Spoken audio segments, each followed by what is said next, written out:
10:30 से रखेंगे। और अरे यार ये ट्रांसक्रिप्शन क्यों ऑन हो जा रहा है बार बार, रुको रुको गुड रुको। Evening sir. ठीक, चलो रिकॉर्डिंग स्टार्ट हो गया है, पढ़ना स्टार्ट करते हैं। अगर नहीं खत्म हुआ तो, हालांकि मैं कोशिश कर रहा हूँ कि खत्म हो जाए, अब ज़्यादा है नहीं, थोड़ा ही सा बचा हुआ है। नोट्स पे पढ़ाना होगा तो जल्दी ही खत्म हो जाएगा, लेकिन क्योंकि जैसे हुआ हमारे 11 12 13 का खत्म हो गया है और संडे को उन्हीं का लेक्चर लगा हुआ है, मांगे थे तुम लोगों के बैच में, मिल गया उनके बैच में, अब क्या ही कहा जाए। तो अब इसलिए संडे को सुबह में पढ़ाएंगे, ध्यान रखिएगा। मैसेज हम डाल देंगे, लेकिन संडे के कल भी तो आपका है ही लेक्चर, कल भी बता देंगे। चलिए पढ़ाई करते हैं। देखिए हम लोग पढ़ने जा रहे हैं process of recombinant DNA technology. इससे पहले क्या क्या पढ़ा दिए थे देख लेते हैं, हम एक बार चेक कर लें। ठीक है, वेक्टर वगैरह सब पढ़ा दिए हैं आप लोगों को। चलिए हम लोग पढ़ने जा रहे हैं process of recombinant DNA technology. देखो हम लोग जो इतना तामझाम पढ़े हैं उसमें देखे हैं कि डीएनए को काटेंगे, डीएनए को निकालेंगे, ये चीज़ फिर शुरू से ही पढ़ना है, ध्यान दीजिएगा। इसमें स्टेप नंबर 1 क्या है? देखो डीएनए को तुम काटोगे तब ना जब पहले सेल से निकालोगे, क्योंकि सेल के न्यूक्लियस में डीएनए होता है। तो सबसे पहला स्टेप होता है रिकॉम्बिनेंट डीएनए टेक्नोलॉजी में, अब डिटेल में हम लोग पढ़ेंगे, isolation of genetic material. Isolation of genetic material कैसे निकालिएगा जेनेटिक मटेरियल, तो ध्यान दीजिए। जैसे मान लीजिए मैं आपको दिखाता हूं, सपोज कीजिए अगर मैं आपको समझाऊं, ध्यान दीजिएगा। जैसे मान लीजिए ये एक ट्यूब है, चलिए एक ट्यूब बनाते हैं। मान लीजिए ये एक ट्यूब है और इस ट्यूब में कोई प्लांट सेल है। मान लीजिए यहाँ पे कोई क्या है, ये इसका न्यूक्लियस है, ये इसका जेनेटिक मटेरियल है, आप देख रहे हैं। ये कौन सा सेल है? प्लांट सेल है। और आपको पता है ये इसका जेनेटिक मटेरियल है। तो प्लांट सेल का जो सेल वॉल बना होता है वो किस चीज से बना होता है? सेलुलोज से बना होता है। तो सबसे पहले तो इसके सेल वॉल को तोड़ना होगा, और उसके लिए आपको जो एंजाइम डालना होगा वो डालना होगा सेल्यूलेज। जब सेल्यूलेज एंजाइम डालिएगा तो ध्यान दीजिएगा, इसका सेल वॉल टूट जाएगा, सेल वॉल टूट जाएगा और जेनेटिक मटेरियल जो है यहाँ पे अंदर ये पड़ा हुआ आपको मिल जाएगा। This is genetic material. इस तरह से ये जेनेटिक मटेरियल हो जाएगा। लेकिन जेनेटिक मटेरियल के आसपास, जेनेटिक मटेरियल जैसे डीएनए है तो हिस्टोन प्रोटीन वगैरह होता है, आरएनए वगैरह भी होते हैं सेल में, उनको भी हटाना पड़ेगा, क्योंकि आपको सिर्फ डीएनए से मतलब है। तो आप प्रोटीन को हटाने के लिए प्रोटीएज नाम का एंजाइम डालिएगा, प्रोटीएज डालिएगा, ध्यान दीजिएगा, प्रोटीएज डालिएगा। किस चीज के लिए? टू डाइजेस्ट प्रोटीन, प्रोटीन को डाइजेस्ट करने के लिए। आरएनए को डाइजेस्ट करने के लिए आरएनएज नाम का एंजाइम डालिएगा, to digest RNA, to digest RNA. जब इन सबको डाल दीजिएगा तो वहां पे अगले स्टेप में ध्यान दीजिएगा, आपको उसमें सिर्फ जेनेटिक मटेरियल में आरएनए भी था, प्रोटीन वगैरह भी थे। जब ये डाल दीजिएगा तो यहाँ पे सिर्फ बचेगा, क्या बचेगा? डीएनए बचेगा। इस तरह से डीएनए बचेगा। This is DNA. अब एक काम कीजिए, इस सॉल्यूशन में अल्कोहल डाला जाता है, स्पेशली कैसा अल्कोहल? तो डाला जाता है चिल्ड इथेनॉल। जब चिल्ड इथेनॉल डालते हैं ना हम लोग, तो होता क्या है कि ये जो डीएनए है ये तैर के ऊपर चला आता है। देखिए आपको दिखाते हैं, जैसे चिल्ड इथेनॉल डालिएगा तो इसमें इथेनॉल आपको नजर आएगा, ये इथेनॉल नजर आएगा, और डीएनए छन के ऊपर चला आएगा इस तरह से, प्रेसिपिटेट आउट। डीएनए छन जाएगा, ऊपर आ जाएगा, प्रेसिपिटेट आउट।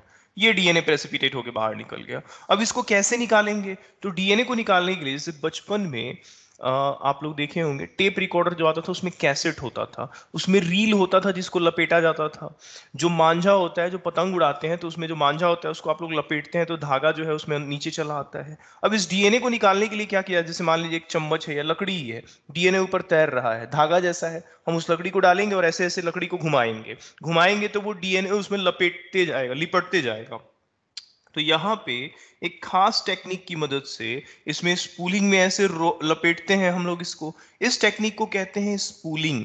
स्पूलिंग से फायदा क्या होता है? स्पूलिंग का मतलब हिंदी में लिख देते हैं लपेटना, लपेटना। ध्यान दीजिएगा, लपेटेंगे तो इसके बाद आपको नजर आएगा कि इसी लकड़ी के गुटके में, या जो फिर जो भी आपने यूज किया है लपेटने के लिए, उसमें आपको ऐसे डीएनए जो है लिपटा हुआ मिल जाएगा। आई बात समझ में सबको? How will you take out genetic material, बोलो तो। Yes sir. अच्छा, यस सर। ये तो बात हुई कि सर हम अगर प्लांट सेल यूज करेंगे तो ये काम करेंगे, लेकिन लेकिन लेकिन अब जरा सुनिएगा। जैसे अगर मैं यहाँ पे कुछ पॉइंट लिखूं, यहाँ पे ध्यान दीजिएगा। To isolate DNA we need to open cell first. सबसे पहले सेल को खोलना पड़ेगा। सेल को खोलने के लिए ध्यान दीजिएगा, अगर मान लीजिए सेल अलग अलग तरह के होते हैं, जैसे यहाँ पे आप पढ़ रहे हैं, अगर मान लीजिए कि बैक्टीरियल सेल होता, अगर मान लीजिए प्लांट सेल होता, अगर मान लीजिए प्लांट सेल होता, और अगर मान लीजिए फंगल सेल होता। तो प्लांट सेल का तो आप अभी अभी केस पढ़ लिए हैं। प्लांट सेल में आप कौन सा एंजाइम यूज करते, कौन सा एंजाइम यूज करते, सॉरी, प्लांट सेल में कौन सा यूज करते बोलो तो? सेल्यूलेज। सेल्यूलेज इज यूज्ड, आप सेल्यूलेज यूज करते। बैक्टीरिया की सेल वॉल जो है वो बनी हुई होती है, आपको पता है नाग है, एनेसिटाइल म्यूरामिक एसिड आपने पढ़ के आए हैं, नाग और नाम होता है उसमें, पेप्टिडोग्लाइकैन होता है। आप जानते हैं आपके आंसू में, आपके सलाइवा में एक खास तरह का एंजाइम होता है जिसको आप कहते हो लाइसोजाइम, और वो लाइसोजाइम बैक्टीरियल सेल वॉल को तोड़ने में एक्सपर्ट होता है। तो आप बैक्टीरिया के सेल वॉल को खोलने के लिए इसका इस्तेमाल कर सकते हैं। फंजाई का सेल वॉल काइटिन का बना होता है, आप काइटिनेज का इस्तेमाल कर सकते हैं।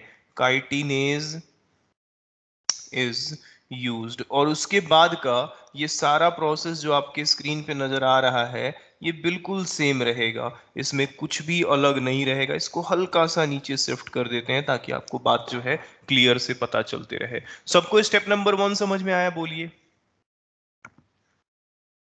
Yes sir. यस अच्छा, स्टेप 2 क्या है? जब डीएनए निकाल लिए हो, जब डीएनए निकाल लिए हो तो उसको काटो। काटो, और काटने के लिए तुम रिस्ट्रिक्शन एंजाइम यूज करोगे जो कि आप ऑलरेडी पढ़ चुके हैं। तो दूसरा नंबर स्टेप होगा fragmentation of DNA at specific location bye restriction enzymes. Restriction enzymes की मदद से आप उसको काटिए, और ये तो आप ऑलरेडी पढ़ चुके हो तो इसको पढ़ने की जरूरत नहीं है, इसमें कई स्टेप्स आप ऑलरेडी पढ़ चुके होगे, अब शुरू से पढ़ाया जा रहा है, ऑलरेडी एक्सप्लेन। एनसीईआरटी में ऐसे ही दिए हुए हैं, क्या कीजिएगा, पहले एंजाइम पढ़ा दिया है। तीसरा स्टेप क्या है? कह रहा है जब तुम डीएनए को काटोगे, जब डीएनए को काटोगे तो तुम्हें कटे हुए टुकड़े मिलेंगे। जैसे एंजाइम उस पर डालोगे तो कट जाएगा डीएनए अलग अलग जगह से, कोई छोटा टुकड़ा कोई बड़ा टुकड़ा।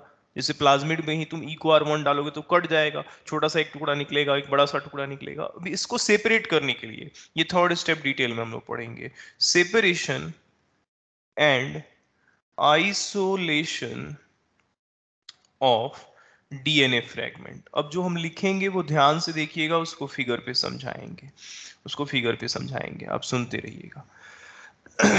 देखो क्या कह रहा है, आपको हम कुछ समझाते हैं। इसके लिए एक खास तरह का टेक्निक होता है बाई, कौन सा टेक्निक, जहां से आपसे सवाल पूछा जाएगा। इस टेक्निक का नाम है जेल इलेक्ट्रोफोरेसिस। मैंने रिकॉर्डिंग ऑन रखा है ताकि प्रोबेबली अगर मैं स्पीड में पढ़ाऊं तो आप चाहो चाहो तो दोबारा उसको कभी सुन सको। ऐसा कई बार होता है कि आप नहीं लिख रहे होते हो, हालांकि स्पीड नहीं है, बिल्कुल स्पीड नहीं है, अपने कंफर्ट जोन में ही हम पढ़ा रहे हैं, मेरे को कोई जल्दबाजी नहीं है आपका, क्योंकि मेरे पास सफिशिएंट लेक्चर है। आप 11 12 13 वालों से पूछोगे, उनको इससे भी फास्ट पढ़ाया गया है, जबकि आप लोग उनके कॉम्पेरेटिवली में ज्यादा ट्यून्ड अप हो मेरे साथ। बीच में याद दिलाना है, अटेंडेंस भेजना है। तो और फास्ट इसलिए नहीं क्योंकि ये सेम यही स्पीड ही है, एक्चुअली स्पीड ही है। चैप्टर जितना डिमांड कर रहा है उससे ज़्यादा लेक्चर्स मैं ले रहा हूँ, तो आपको पैनिक होने की ज़रूरत नहीं है। रिकॉर्डिंग है, नोट्स है, सब कुछ है, आप बस देखते रहिए और सब कुछ समझ में भी आएगा। जो मेन मेरा पार्ट था समझाने का वो मैंने ऑलरेडी पढ़ा रखा है। क्या कह रहा है जेल इलेक्ट्रोफोरेसिस में, हम आपको समझाते हैं। द कटिंग, पहले तो इसको लिख देने दीजिए फिर डिटेल में समझाएंगे। The cutting of DNA by, the cutting of DNA by restriction endonuclease results in चलो थोड़ा ठीक से बैठ तो results in fragments of DNA. These fragments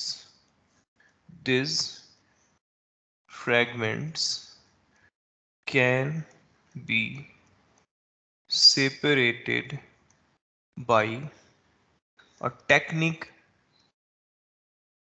called gel electrophoresis. देखिए, डीएनए के टुकड़ों को जब आप काटते हैं तो उसके कटे हुए फ्रैगमेंट्स जो होते हैं उनको सेपरेट करने के लिए एक टेक्निक का इस्तेमाल होता है, उसको जेल इलेक्ट्रोफोरेसिस कहते हैं। अब ये सब छोड़ दीजिए, जेल इलेक्ट्रोफोरेसिस, फेल इलेक्ट्रोफोरेसिस, आइए आपको हम कुछ समझाते हैं। जैसे मान लीजिए, साइड में इस कॉन्सेप्ट को समझिए, बड़ा ही इंपॉर्टेंट कॉन्सेप्ट है, आपको जानना जरूरी है। जरूरी इसलिए है क्योंकि इस पे बेस्ड बहुत सारी आपकी डिटेल कॉन्सेप्ट्स क्लियर होंगे। जैसे मान लीजिए ये हमारा एक बैक्टीरिया है, फॉर एग्जाम्पल ये हमारा एक प्यारा सा बैक्टीरिया है, ठीक है। अब बैक्टीरिया के पास दो तरह का जेनेटिक मटेरियल होता है। एक तो इसका क्रोमोसोमल डीएनए होता है जिसको आप जेनोफर कहते हो, क्रोमोसोमल डीएनए, उसको तो आप निकाल नहीं सकते हो, उसको तो काट नहीं सकते हो, वरना बैक्टीरिया मर जाएगा। बैक्टीरिया के पास कई तरह के प्लाज्मिड होते हैं। आपको सर और मैम ने जब बैक्टीरिया पढ़ाया होगा तो पढ़ाया होगा कि इसके साइटोप्लाज्म में अलग अलग तरह के क्या पाए जाते हैं। तो अलग अलग तरह के क्या पाए जाते हैं? प्लाज्मिड पाए जाते हैं। अब आप ये जो देख रहे हैं सर्कुलर, ये ग्रीन वाला, ये येलो वाला, ये ब्लू वाला, ये सब क्या है जरा बताइए तो? Different type of plasmid. Plasmid हैं। Yes sir. एक बैक्टीरिया में कई तरह के प्लाज्मिड हो सकते हैं। अगर मैं गलत नहीं हूं तो आप पढ़े भी होंगे ये चीज, है ना? डिफरेंट टाइप ऑफ प्लाज्मिड, कई तरह के प्लाज्मिड हो सकते हैं। कह रहा है कि सर, अब जैसे मान लीजिए सर, अब डीएनए तो इसमें दो तरह का हो गया सर, एक तो इसका क्रोमोसोमल डीएनए हो गया और एक इसका सर प्लाज्मिड हो गया। प्लाज्मिड में भी कई टाइप है सर। अब जैसे डीएनए तुम अलग अलग थोड़ा ना निकाल रहे हो, जैसे इसी सेल को तुम डाइजेस्ट करके इसका डीएनए निकाले तो उसमें तो ये सारा डीएनए है। मान लो कि ये जो प्लाज्मिड है, मान लो ये जो प्लाज्मिड है, इस पे इको R1 के लिए रिस्ट्रिक्शन साइट है, इको R1 रिस्ट्रिक्शन साइट है, बाकियों पे नहीं है। अब तुम्हारे पास जो स्पूलिंग करके डीएनए निकाले हो उसमें ये सब डीएनए है, ग्रीन वाला और येलो वाला, ऑरेंज वाला, ये सारा है, व्हाइट वाला भी है। उसमें जब इको R1 डालोगे, ध्यान दीजिएगा, व्हेन वी यूज इट, जब उसमें यूज कीजिएगा इको R1, तो ये आपका ग्रीन वाला मान लीजिए कट के निकल गया, ग्रीन वाला कट के निकल गया ऐसे। कुछ फ्रैगमेंट इसके छोटे होंगे, कुछ फ्रैगमेंट बड़े होंगे, समझ रहे बात को? ये स्मॉल फ्रैगमेंट मिलेंगे आपको, कट के निकल जाएगा, बोलो। Yes sir. Yes sir. और ये लार्ज फ्रैगमेंट तुम्हें मिलेगा, ये लार्ज फ्रैगमेंट मिला तुम्हें। अच्छा, जो कट गए उन पे एंजाइम काम किया है, तुम कहोगे कि ये डाइजेस्ट हो चुके हैं। अरे बॉडी में तुम्हारे एंजाइम क्या करते हैं? किसी भी चीज को डाइजेस्ट करते हैं, ये भी तो एंजाइम ही है, इसको डाइजेस्ट किया है, डाइजेस्टेड है ये, बोलो तो। यस। डाइजेस्टेड का मतलब हुआ ये किससे कट गए हैं? आरी से कट गए हैं। अच्छा, येलो वाला तो नहीं कटा होगा, येलो वाला नहीं कटा होगा, आपका ब्लू वाला नहीं कटा होगा, इवन व्हाइट वाला भी नहीं कटा हुआ होगा। ये सब के सब अनडाइजेस्टेड होंगे, बोलिए तो। Yes sir. Yes sir. Not cut by आरी। अब आपको नहीं लग रहा आपके पास तीन तरह का डीएनए हो गया? एक तो छोटा फ्रैगमेंट, एक बड़ा फ्रैगमेंट, दोनों को साथ में डाइजेस्टेड आप कह रहे हैं, और एक अनडाइजेस्टेड डीएनए है। अब इसी सब टुकड़ा को ना आपको क्या करना है? छांटना है, अलग अलग करना है, तभी तो आप जोड़ पाइएगा इसमें अपना डिजायर्ड डीएनए। तो चलिए इसको छांटते कैसे हैं? जेल इलेक्ट्रोफोरेसिस की मदद से। देखिए, एक मशीन होता है, आपको हम मशीन सामने बना के दिखाते हैं, चिंता नहीं कीजिए। सबको समझ में आया डाइजेस्टेड अनडाइजेस्टेड? देखो, एक्चुअली ना एनसीईआरटी में ये जो टेक्निक जेल इलेक्ट्रोफोरेसिस पढ़ाया गया है, इसके फोटो में ये बात लिखा हुआ है फिगर में कि हाँ डाइजेस्टेड डीएनए है, अनडाइजेस्टेड डीएनए। जनरली टीचर्स नहीं पढ़ाते हैं, बच्चों सबको भी नहीं पता रहता है ये क्यों लिखा गया है। वही चीज आपको समझा रहे हैं, प्योर एनसीईआरटी और उसका इलाबोरेटेड मेथड में आपको फॉर्म में समझा रहे हैं। बड़े ध्यान से देखिए, कह रहा है कि एक मशीन होता है, इस मशीन में क्या होता है तो देखिए ध्यान से। घर पे आप लोग देखे होंगे कि जैसे करवा चौथ में फीमेल्स जो हैं एक छन्नी लेके पति का फेस देखती हैं और चांद को भी देखती हैं। उस छन्नी का काम क्या होता है? अगर मैं तुमसे पूछूं व्हाट डज दैट छन्नी डज, क्या करता है वो छन्नी, जरा बताइए तो। सेपरेशन में मदद करता है। सेपरेशन में मदद करता है। ये जो छन्नी है, आपकी छन्नी हिम्मत नहीं है, ये छन्नी है। ये छन्नी में जब आप कोई फ्लोर डालते हो, चाहे व्हीट फ्लोर डालो, मेज फ्लोर डालो या राइस फ्लोर डालो, जब इसमें आटा डालते हो आप, तो ये उसको साइज के बेसिस पे सेपरेट करता है। छोटी चीजें नीचे चली आती हैं, स्मॉल नीचे आ जाती हैं, और लार्ज चीजें इसमें ऊपर रुक जाती हैं। बोलो तो। Yes sir. Yes, तो sir. व्हाट डज छन्नी डज? छन्नी does separation on basis of what? Size. Size. Particle. On basis of size. कह रहा है सर हम लोगों को डीएनए को बिना छांटना है सर, डीएनए को छांटना है सर, इसमें कोई टुकड़ा बड़ा है सर, इसमें कोई टुकड़ा छोटा है। जानते हैं सर एक बात, पहले तो यहाँ पे इस मशीन में 3-4 लोडिंग साइट होते हैं, ट्यूब्स लगे होते हैं जहां से डीएनए डाला जाता है। जैसे देखिए सर, ये एक लोडिंग साइट है, इसको कुआं कहते हैं सर, इसमें डीएनए डाला जाता है। आप चिंता नहीं कीजिए, हम आपको समझाते हैं। 1 नंबर कुआं है, 2 नंबर, 3 नंबर और ये 4 नंबर। इन कुओं को कह रहे हैं, आपका एनसीईआरटी ही कहता है कि ये लोडिंग साइट हैं, लोडिंग साइट्स हैं, या फिर ये कुआं है, ये वेल है। आपके पास मान लीजिए एक ट्यूब था, मान लीजिए आपके पास एक ट्यूब था। इस ट्यूब में वो सब आपका वाला डीएनए था, उसमें कुछ आपका ये छोटा वाला, कुछ बड़ा वाला ऐसे डीएनए था, कुछ अनडाइजेस्टेड सर्कुलर डीएनए थे, कुछ देख लीजिए ऐसा वाला डीएनए था। इस ट्यूब में आपके डीएनए मॉलिक्यूल्स हैं, डीएनए है यहाँ पे। आप क्या कीजिए, इस डीएनए को इस ट्यूब से निकाल के, यहां से निकाल के, इनमें थोड़ा थोड़ा पॉर कर दीजिए, डाल दीजिए, इनमें थोड़ा थोड़ा डाल दीजिए। ठीक है, इनमें थोड़ा थोड़ा पॉर कर दीजिए, इन लोडिंग साइट में भर दीजिए। आपने भर दिया लोडिंग साइट में, तो अब लोडिंग साइट में भर दिया तो यहाँ पे ये डीएनए के मॉलिक्यूल्स इस तरह से आपको आ गए। अब ध्यान दीजिएगा, ये डीएनए के मॉलिक्यूल यहाँ पे आ गए।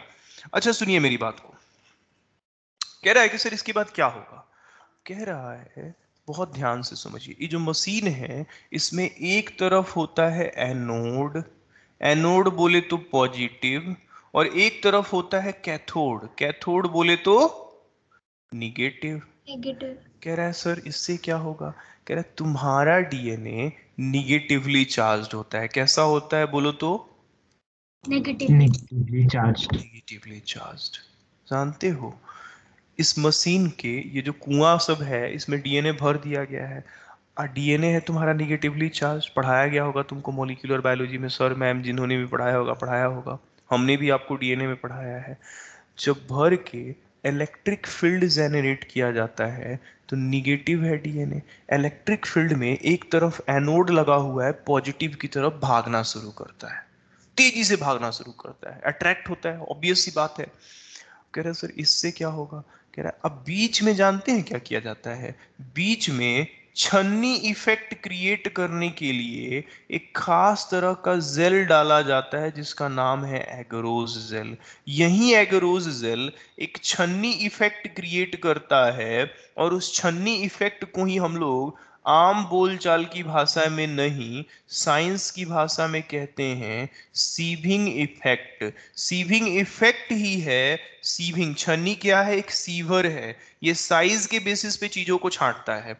तो आपका ये एगरोज में भी छोटा छोटा छेद होता है, उन छेदों से ये डीएनए निकल के भागना शुरू करता है। अब बड़ा बड़ा डीएनए इस छेद में फंस जाता है। जैसे मान लो कि एगरोज है यहाँ पे, एगरोज के बारे में आपको क्लास 11th में बायोमोलिक्यूल में हम पढ़ाए होंगे कि एगरोज एक पॉलीसैकेराइड है, और उसी क्लास 11th में एगरोज पढ़ा के बोले होंगे तुम भूल जाओगे, हम नहीं भूलने देंगे। क्लास 12th में फिर से पढ़ाएंगे बायोटेक में, शायद आपको याद नहीं होगा क्योंकि 1 साल से लंबा सफर हो चुका है, लेकिन मेरे को याद है एगरोज वहां पे मैंने आपको हेट्रोपॉलीसैकेराइड में पढ़ाया है। अगर आपको नहीं याद है तो जानिए कि एगरोज एक हेटीरो पॉलीसैकेराइड है, और इसको आप जाके वहां चेक कर लीजिएगा, समुद्री वीड से ऑब्टेन किया जाता है। 1 मिनट, ये अटेंडेंस के लिए मैडम फोन करेंगे, रुक जाइए।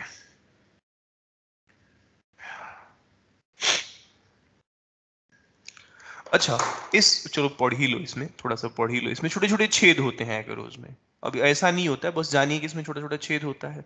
अब छेद होता है और जब तुम इलेक्ट्रिक फील्ड जनरेट करते हो तो जानते हो क्या होता है? जो छोटा वाला डीएनए सब होता है ना, डाइजेस्टेड डीएनए छोटा वाला, वो दूर चला जाता है। काहे तो आराम से इसमें से निकल जाता है। जितना बड़ा वाला होता है नहीं निकल पाता है, तो छोटा वाला सबसे दूर जाता है। और जो बड़ा बड़ा डीएनए है वो सब पीछे रह जाता है क्योंकि वो फंस जाता है। तो आप देखोगे कि इस एगरोज ने क्या किया है, साइज के बेसिस पे डीएनए के टुकड़ों को छांट दिया है। सबसे दूर गए हैं स्मॉलर फ्रैगमेंट। देख रहे हैं स्मॉलर फ्रैगमेंट दूर गया है या नहीं गया है? बोलो तो। Yes Yes, Yes, sir. sir. Larger Yes, fragment कहाँ रह गया है? पीछे पीछे रह गया है। और ये किसने ऐसा करवाया है? तो तुम्हारे एगरोज ने किया क्या है? तो छन्नी इफेक्ट क्रिएट किया है। डिटेल में बात करेंगे, बस 1 मिनट मेरे को टाइम दीजिए। इस चीज को आप ऑब्जर्व कीजिए, इसमें भी बहुत बारीकियां हैं जो मैं आपको समझाऊंगा, आप घबराइए नहीं। पहले मेरे को अटेंडेंस कर लेने दीजिए। अरे यार ये क्या मजाक है, अटेंडेंस ही नहीं डाउनलोड होता है आजकल। फिर से नहीं होगा तो लफड़ा ही है, रुको।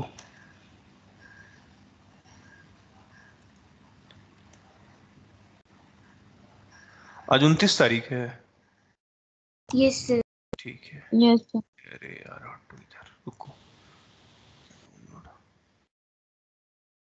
तब तक इसको आप लोग एक बार देखिए, हम अभी 1 मिनट अटेंडेंस भेज के आ गए।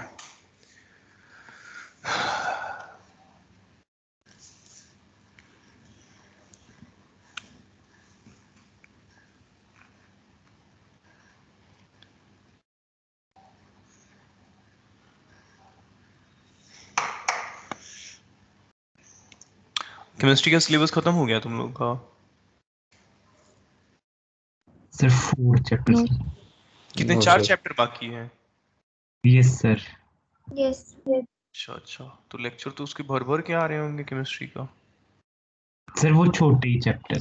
Yes. Yes sir Yes, sir. छोटे चैप्टर है। छोटे छोटे चैप्टर है। मेरा तो एक ही चैप्टर है लेकिन फिर भी नहीं निपट रहा है। एक्चुअली क्या है ना कि मैं नहीं चाहता कि कॉम्प्रोमाइज करूँ। इतने दिन पढ़े हो तुम लोग, तो पढ़ाने के लिए तो हम इन चैप्टरों को, ये पूरा जो बायोटेक तुम इतने दिन से पढ़ रहे हो, राम कहानी, इसको तो हम 2 लेक्चर में निपटाते हैं पढ़ाने के लिए। क्रैश रेस बैच हो, ड्रॉपर बैच हो, तो वहाँ 2 लेक्चर में निपटा देते हैं। अब निपटाते हैं, वर्ड ही लिख बोल रहे हैं निपटाते हैं, हालांकि पढ़ाते सब कुछ हैं, लेकिन इतना इफोर्ट लगा के इंसान फिर वहाँ नहीं पढ़ाता है। बस निपटाने का मतलब पढ़ाते सब कुछ है, उसमें ईमानदारी में कोई कमी नहीं है, उसमें वहाँ पे कमी नहीं है, लेकिन वक्त के हिसाब से वहाँ थोड़ा सा ख्याल कम रखा जाता है। यहाँ पे चीज़ों को बारीकी से समझाया जाता है, बस वही फर्क होता है। एक लेक्चर में भी पढ़ा देते हैं, और अभी तक 3 लेक्चर हमको लग रहा है कि 3 में भी खत्म हो जाए तो फिर बाकी ही है। इधर देखो, अब हुआ क्या है कि तुम देखोगे लेन 2, 3, 4 में, ये मैं नहीं कह रहा हूं, लेन 2, 3, 4 में तुम्हारा ग्रीन वाला कटा हुआ टुकड़ा सब है, बड़ा वाला फ्रैगमेंट आगे गया है, छोटा वाला फ्रैगमेंट पीछे गया है। लेकिन लेन 1 में मैंने कुछ नहीं दिखाया है। जानते हो लेन 1 में तुम्हारे अनडाइजेस्टेड डीएनए होंगे, वो मूव ही नहीं करेंगे। तो इस फिगर में एनसीईआरटी एक बड़ा ही खूबसूरत बात लिखता है। क्या लिखता है तो बड़े ध्यान से समझिएगा। उसी एनसीईआरटी की चीज को मैं यहां दिखाऊंगा। क्या लिखता है एनसीईआरटी? कहता है कि जो लेन 1 है वो किसको रिप्रेजेंट करता है? अनडाइजेस्टेड लेन को रिप्रेजेंट करता है कि नहीं? Yes, sir. Yes, sir. ठीक। Yes sir lane 2 to 4? Digested. Digested. Digested. ठीक है, लेन T to 4 डाइजेस्टेड लेन। अब आप कहिएगा कि सर बात ऐसा है ना कि ठीक है सर, समझ गए हम लोग, सर इतना बात तो सर बहुत बढ़िया से समझ गए, इसमें कोई तकलीफ नहीं है। रुकिए, इसका रेडीमेड आप लोगों को फोटो दिखा देते हैं कि कैसा होता है ये मशीन। क्या है, आप लोग कहिएगा कि हाँ सर समझ में नहीं आया, तो इसका पहले फोटो देख लीजिए, फिर उस फोटो पे भी कुछ बात बताएंगे आप लोगों को, ऑब्जर्वेशन में आसानी होगी।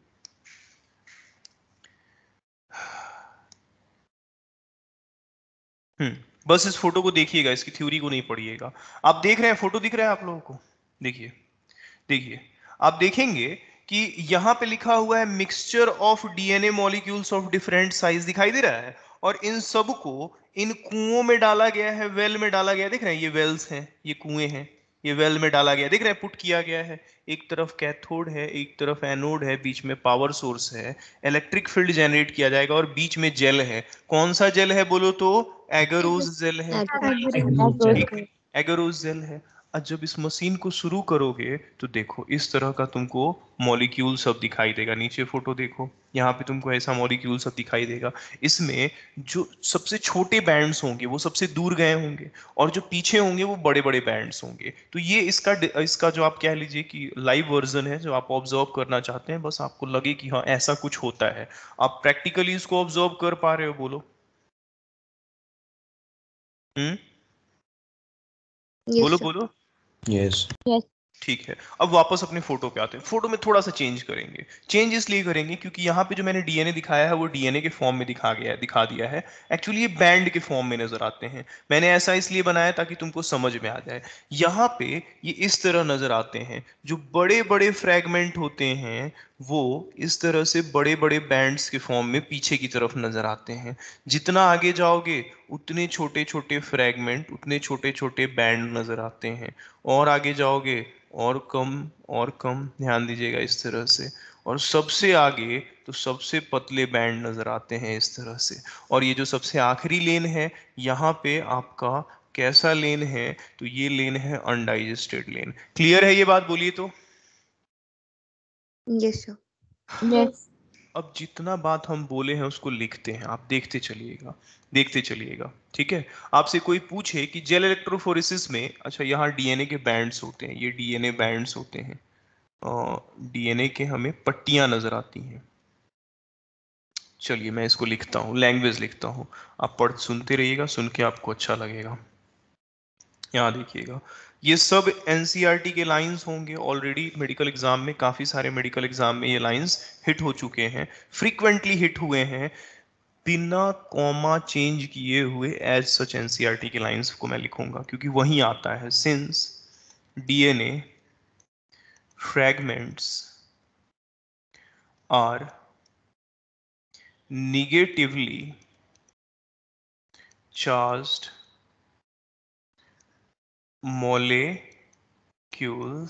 molecules they can, जो बच्चे लेट से आए हैं वो जान लीजिए कि आपका संडे को सुबह में क्लास होगा। क्लास की टाइमिंग है 10:30 से 10:30 ऑनवर्ड्स, तब तक जब तक कि आपका सिलेबस ना खत्म हो जाए। ऑफिशियली 2 घंटे से ज़्यादा की क्लास तो हम रखेंगे नहीं, उसमें भी क्योंकि हम बहुत आलसी इंसान हैं, पता ही है तुम लोगों को, तो अपना टाइम देके तुम लोगों का भी टाइम जाया नहीं करेंगे। तो मैक्स टू मैक्स 1.5 घंटे रखेंगे। हालांकि मैंने सर को बोला है कि मंडे और ट्यूसडे को मेरा क्लास लगा देने के लिए आपके बैच में शाम में ही, तो अगर वो मिल गया मेरे को तो संडे वाला क्लास कैंसिल भी कर सकते हैं। फ्रेश अपडेट्स के लिए आप लोग कम्युनिकेशन में रहिएगा, टाइम टेबल चेक करते रहिएगा, अपना ग्रुप का मैसेज देखते रहिएगा। क्लास छूट भी जाए तो परेशानी वाली बात नहीं होगी, रिकॉर्डिंग ऑन रहेगा।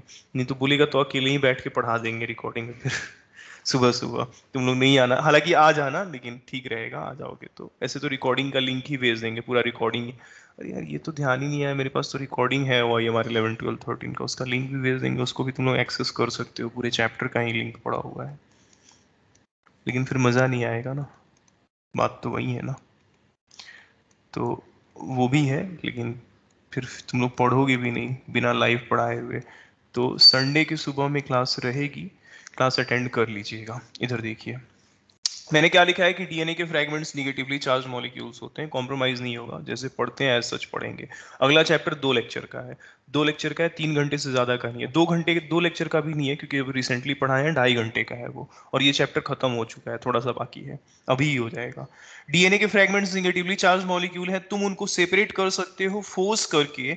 कैसे? तो पॉजिटिव इलेक्ट्रोड की तरफ क्या करके, एक इलेक्ट्रिक फील्ड जनरेट करके, और सिर्फ इलेक्ट्रिक फील्ड जनरेट करके ही नहीं, बीच में तुम्हें क्या रखना पड़ेगा, एक मीडियम या मैट्रिक्स, और वो मैट्रिक्स या मीडियम एगरोज का जेल होता है, जो उसको साइज के बेसिस पे क्या करता है, सीव करता है, छांटता है। मैं उम्मीद करूं कि आपको कोई तकलीफ नहीं है, बोलिए। Yes sir. नाउअडेज वही हम लिख रहे हैं, nowadays the most commonly used matrix is agarose। जिन बच्चों को एगरोज नहीं पता है वो बायोमोलिक्यूल हेट्रोपॉलीसैकेराइड की लिस्ट में जाके नोट्स चेक करेंगे। वहाँ कंसर्न्ड फैकल्टी ने या फिर मैंने ज़रूर पढ़ाया होगा, क्योंकि ये हेट्रोपॉलीसैकेराइड है, और कहा भी होगा कि क्लास 12th में आइएगा तो फिर पढ़ाएंगे। जे इलेक्ट्रोफोरेसिस में नोट्स में लिखा भी होगा मैंने। अच्छा, ये एगरोज क्या है? एक नेचुरल पॉलीमर है। नेचुरल पॉलीमर मतलब क्या? ये एक नेचर में पाया जाने वाला हेट्रोपॉलीसैकेराइड है। हेट्रोपॉलीसैकेराइड है, ध्यान रखिएगा। अच्छा, क्या है ये? ऑब्टेन्ड फ्रॉम, कहाँ से ऑब्टेन्ड किया जाता है? तो समुद्री वीड्स से, समुद्री वीड्स से ऑब्टेन किया जाता है, ध्यान रखिएगा। कह रहे सर सीविंग इफेक्ट क्या होता है? अभी अभी चिल्ला चिल्ला के पढ़ाए हैं और बताए हैं कि जब भी किसी चीज को, सीविंग इफेक्ट का सिंपल सा मतलब होता है छन्नी इफेक्ट, छन्नी इफेक्ट क्रिएट करना। तो छन्नी इफेक्ट सीधा लिख देते हैं। DNA fragments, DNA fragments are separate, separate पढ़ पा रहे हैं जो लिख रहे हैं? According Yes. to their, according to their size through sieving effect, sieving effect provided by the एगरोजेल। बीच में अगर आपको कुछ पूछना हो तो बेशक पूछिएगा, ये नहीं कि बस पूछ भी नहीं रहे हैं, पढ़ाई पढ़ाई छोड़ दिए। अभी इधर से ही तो अच्छे अच्छे तगड़े तगड़े क्वेश्चन पूछे जा रहे हैं आजकल। आपको एक और बात पता चला कि smaller the fragment the farther it moves. ठीक है, the smaller the fragment, smaller the fragment the farther it moves। कह रहे सर एक बात बताइए सर, डीएनए का बैंड सेपरेट हो गया सर, अब इसको अपने आंख से देख लेंगे, तो आप इसको नंगी आंखों से नहीं देख सकते, नेकेड आई से दिखाई ही नहीं देगा इस मशीन पे। तब क्या करना पड़ेगा? तो कहता है आपका एनसीईआरटी कि इस जो ये दिख रहा है, मशीन दिख रहा है, इस मशीन के ऊपर तुम लोगों को डालना पड़ेगा डीएनए को कलर करने वाला, डीएनए को स्टेन करने वाला एक पिगमेंट। डीएनए ऐसे नहीं ना दिखाई देगा, डीएनए का कोई स्पेसिफिक कलर तो है नहीं। कौन सा पिगमेंट डालना पड़ेगा? तो इथीडियम ब्रोमाइड, क्योंकि इस पे डीएनए है। अब इथीडियम ब्रोमाइड डालोगे तो डीएनए का कलर हो जाएगा ऑरेंज कलर। अच्छा, ऑरेंज कलर हो जाएगा डीएनए का कलर, हालांकि हमको पीछे ऑरेंज ही बनाना चाहिए था, कोई बात नहीं। आप देखोगे आपके एनसीईआरटी में ऑरेंज कलर के बैंड्स होंगे या स्लाइट पिंकिश बैंड होंगे। कह रहा ठीक है सर, ऑरेंज कलर का डीएनए हो जाएगा, तब अपनी नंगी आंखों से देख लेंगे। नहीं दिखाई देगा भाई, डीएनए तुमको सेल दिखाई ही नहीं देता है, डीएनए दिखाई दे देगा। कह रहा है उसके बाद उसको यूवी लाइट में देखना पड़ेगा। ये दिख रहे हैं, धूप में नहीं दिखाया गया है, ये ब्लू लाइट में दिखाया गया है। आप देखते हैं यूवी टेस्ट होता है आपके चश्मा का, तो उसमें ब्लू लाइट टाइप का जलाता है, देख रहे हैं, ब्लू लाइट में देखा जा रहा है। पढ़िएगा ना उसके नीचे, तो यही बात लिखा हुआ होगा कि डीएनए को नंगी आंखों से नहीं देख सकते हो आप, बिना कलर किए भी नहीं देख सकते हो। कलर करने के लिए इथीडियम ब्रोमाइड यूज करना होगा। और एक्सपोजर में किसके रखना पड़ेगा जरा बताइए तो, किसके एक्सपोजर में रखना पड़ेगा? UV light. बहुत बढ़िया, ये ऑलरेडी हिटेड क्वेश्चन है। अब तो हमको ध्यान भी नहीं रहता है कि कितना क्वेश्चन कहाँ कहाँ पूछा गया है, लेकिन ये जो आप फोटो देख रहे हैं, आपको अगर मन है तो इसमें जो छोटा छोटा बात लिखा हुआ है तब तक पढ़िए, साइड में हम आपके लिए लिख भी रहे हैं।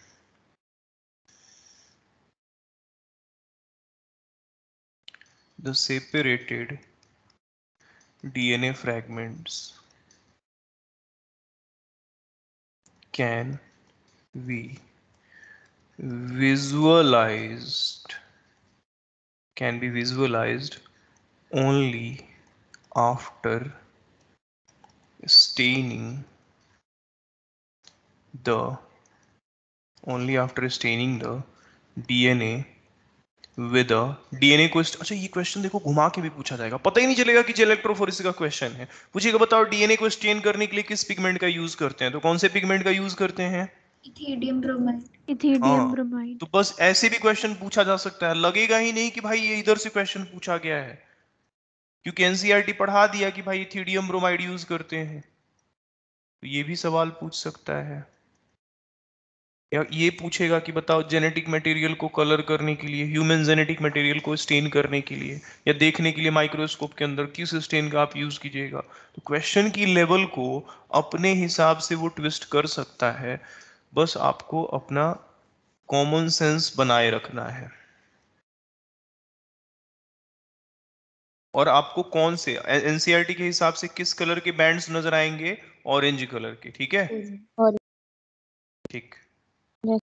ठीक ठीक ठीक। प्योर डीएनए को नंगी आंखों से नहीं देख सकते हो। प्योर डीएनए, एनसीईआरटी लिखता है, pure DNA fragments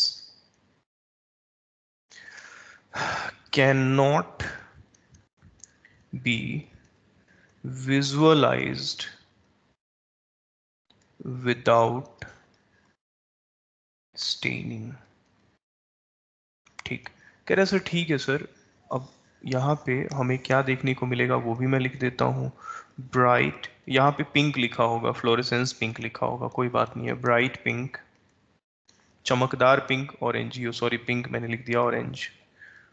bright orange colored bands are visible after staining। तो ब्राइट ऑरेंज कलर के बैंड्स आपको नजर आएंगे स्टेन करने के बाद। लेट्स मूव फॉरवर्ड, आगे चलते हैं। कह रहा है ठीक है सर, इसके बाद कह रहा है अच्छा सर, ये जो डीएनए का फ्रैगमेंट आपको मिला है, इसको बस ऐसे देखने के लिए थोड़ा नाप किए हैं, उनको निकालना पड़ेगा, उससे निकाल के उसमें अपना डीएनए जोड़ना पड़ेगा। तो यहाँ से डीएनए के फ्रैगमेंट को आप कट आउट करते हो, पीस बाय पीस निकालते हो, और इस टेक्निक को कहते हैं इल्यूशन। क्या कहते हैं बोलो तो, काट के निकालने की टेक्निक को? इल्यूशन। Illusion. ठीक है, इल्यूशन। तो इल्यूशन क्या है? इल्यूशन भी आपके सब एनसीईआरटी ही पढ़ा रहे हैं, अलग कुछ भी नहीं पढ़ा रहे हैं। The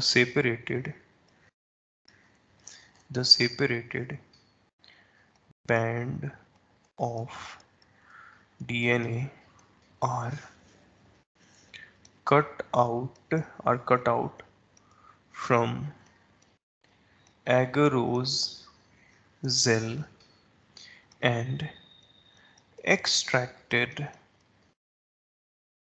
from the gel piece called illusion। इतनी बात सबको समझ में आई है? बताइए, बोलो। Yes, sir. पूरा पढ़ा दिया। Yes. अब एनसीईआरटी हो चुका है समाप्त। देखिए, एक बड़ा फेमस टेक्निक है इस, ये जो तुम पढ़े हो, ये एगरोज जेल इलेक्ट्रोफोरेसिस पढ़े हो। एगरोज का मीडियम, एगरोज का जेल, और इलेक्ट्रोफोरेसिस में सेपरेट करते हैं चीजों को। एक बड़ा ही फेमस टेक्निक है जिसका नाम है पेज। एनसीईआरटी में तो नहीं है, लेकिन पेज क्या है? तो जेल इलेक्ट्रोफोरेसिस का ही एक टाइप है। कैसा टाइप है? तो ये है पॉली एक्रिलामाइड। ध्यान दीजिएगा, पॉली एक्रिलामाइड जेल इलेक्ट्रोफोरेसिस। कहिएगा ये क्या चीज है सर? तो देखो, हम लोग एगरोज जेल इलेक्ट्रोफोरेसिस पढ़े हैं, जिसमें डीएनए को सेपरेट करते हैं साइज के बेसिस पे। पेज में प्रोटीन को सेपरेट करते हैं पॉली एक्रिलामाइड मीडियम के बेसिस पे, और सिर्फ साइज नहीं, चार्ज के बेसिस पे। तो पेज टेक्निक किसके लिए यूज होता है बोलो तो? Protein separation. इसमें तुम प्रोटीन को सिर्फ साइज के बेसिस पे छांटते हो या चार्ज के बेसिस पे भी? Charge. चार्ज के दोनों बेसिस के पर। और मीडियम एगरोज का होता है या फिर पॉली एक्रिलामाइड का? Poly. पॉलीएक्रिलामाइड। ठीक है, तो आप लोग तैयार हैं? मॉड्यूल का एक बड़ा ही शानदार क्वेश्चन आपको ये मिलेगा। परेशान जरूर होइएगा, लेकिन अब नहीं होइएगा। केबीपीवाई वगैरह देते होंगे तो वहां पे भी पेज पूछ लीजिएगा। आपका ये स्टेप भी समाप्त हुआ। चलते हैं आगे, 1 मिनट का ब्रेक ले लीजिए, पानी वानी पी लीजिए, फिर अगला स्टेप पढ़ेंगे। इस स्टेप में अगर कोई तकलीफ है, मन में अगर कोई डाउट लगता है, तो आप पूछने के लिए स्वतंत्र हैं। फोटो देखिए, ये वाला अच्छा लगेगा देख के।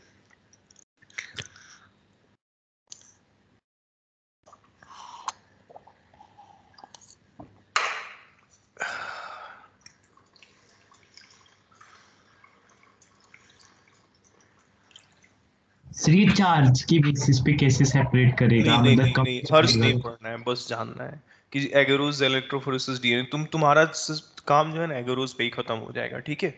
क्योंकि प्रोटीन्स वगैरह चार्ज मॉलिक्यूल्स होते हैं, तो उनको चार्ज के बेसिस पे भी सेपरेट किया जाता है। कई प्रोटीन्स पॉजिटिवली होते हैं, कई नेगेटिवली होते हैं, तो उस वजह से नहीं पढ़ना है वो सब। बायोटेक से करोगे पढ़ाई तब। Yes sir. बस क्वेश्चन बन जाना चाहिए उतना ही, बाकी एनसीईआरटी डिटेल। आइए आगे चलते हैं। कह रहे सर ठीक है सर, 3 स्टेप हम लोग पढ़ लिए, चौथा स्टेप आइए आपको पढ़ाने जा रहे हैं। देख लेते हैं ये पेज अगर सफिशिएंटली बड़ा होगा तो पढ़ाएंगे। चलिए इसमें कुछ पढ़ा देते हैं। स्टेप नंबर 4 देखो, स्टेप नंबर 4 है एम्प्लीफिकेशन, एम्प्लीफिकेशन ऑफ, ये बताओ डीएनए रेप्लिकेशन तुम लोग पढ़ लिए हो?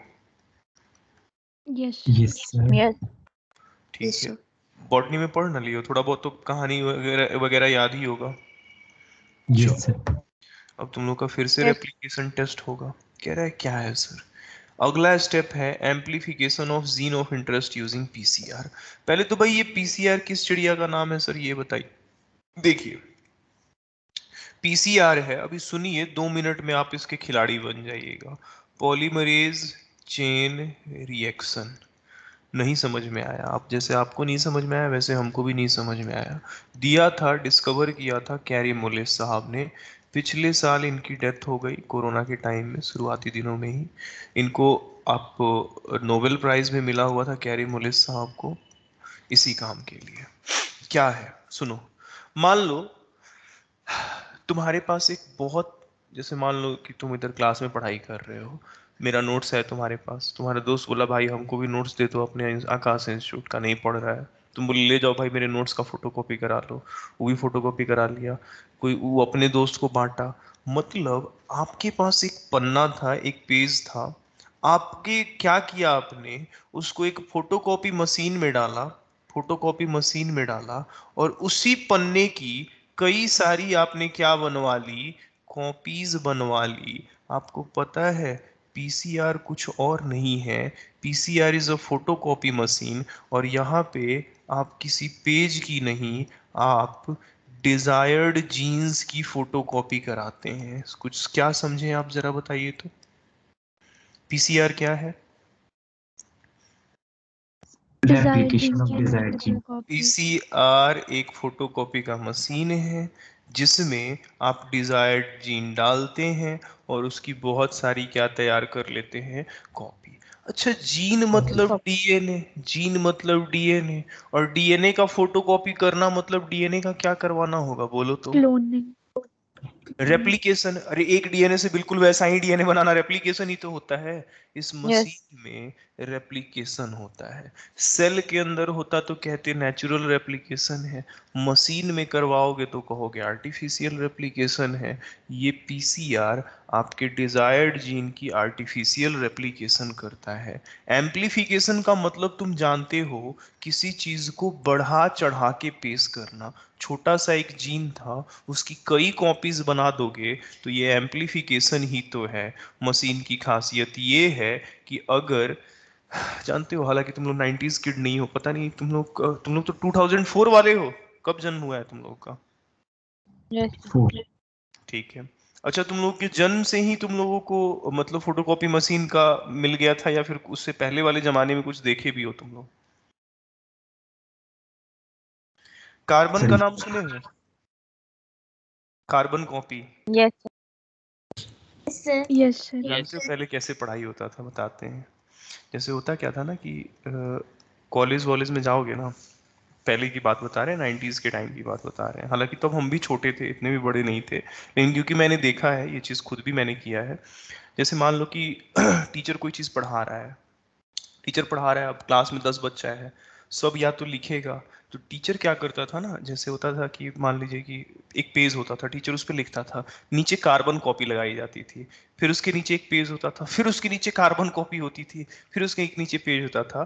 टीचर लिखते जाता था, नीचे वाले पेज पे ऑटोमेटिक वो चीज कार्बन कॉपी की मदद से प्रिंट आउट हो जाता था। प्रिंट आउट नहीं, जो लिखोगे वैसे ही वो लिखते जाता था, फिर उसके नीचे वाले पे भी लिखते जाता था, क्योंकि रिपीटेड आप कार्बन कॉपी लगाए रहते थे। जो सबसे फर्स्ट वाला कार्बन कॉपी पेज होता था उस पर बहुत अच्छे से नजर आता था, नीचे के कार्बन कॉपीज पेज पे थोड़ा ठीक से नहीं आता था। तब फोटोकॉपी का जमाना नहीं था, हालांकि ये रिसेंट टाइम तक यूज हुआ है, अब तो कार्बन कॉपी ही खत्म हो गया है। दुकान वाले भी कार्बन कॉपी यूज करते थे, एक कॉपी आपको देने के लिए और एक कॉपी अपने पास रखने के लिए। ओरिजिनल आपको दे देते थे फोटो, उसका कार्बन कॉपी अपने पास रख लेते थे। देखें कभी दुकान में गए हैं तो सामान लेते हुए? Yes, sir. Yes, sir. Yes Sir, आज भी अब आज भी यूज होता है। Yes, sir. अच्छा, आज भी यूज होता है। हमको तो लगा कि भाई सब बाहर ही हो गया है। तो मोदी सरकार देख रहे हो डिजिटल इंडिया खतरनाक बना दिए हैं। इतना तो एक चीज तो बड़ा ही हमको अच्छा लगा, एक हॉलीवुड सेलिब्रिटी को देखे कि वो कोरोना वैक्सीन लगवाई हुई थी, तो उसका जो मिला हुआ था उसको सर्टिफिकेट, हाथ से लिखा हुआ सर्टिफिकेट मिला हुआ था। हमको बड़ा ही मतलब लगा कि भाई कितना आउटडेटेड टेक्नोलॉजी यूज किया गया है। इंडिया में देखो तुम्हारे व्हाट्सएप पे सर्टिफिकेट मिल जाएगा, डिजिटल सर्टिफिकेट, स्कैन करवा के चेक कर सकते हो कि तुम्हारा सर्टिफिकेट ओरिजिनल है कि नहीं। तो इस मामले में बहुत आगे पहुंच चुके हैं हम लोग।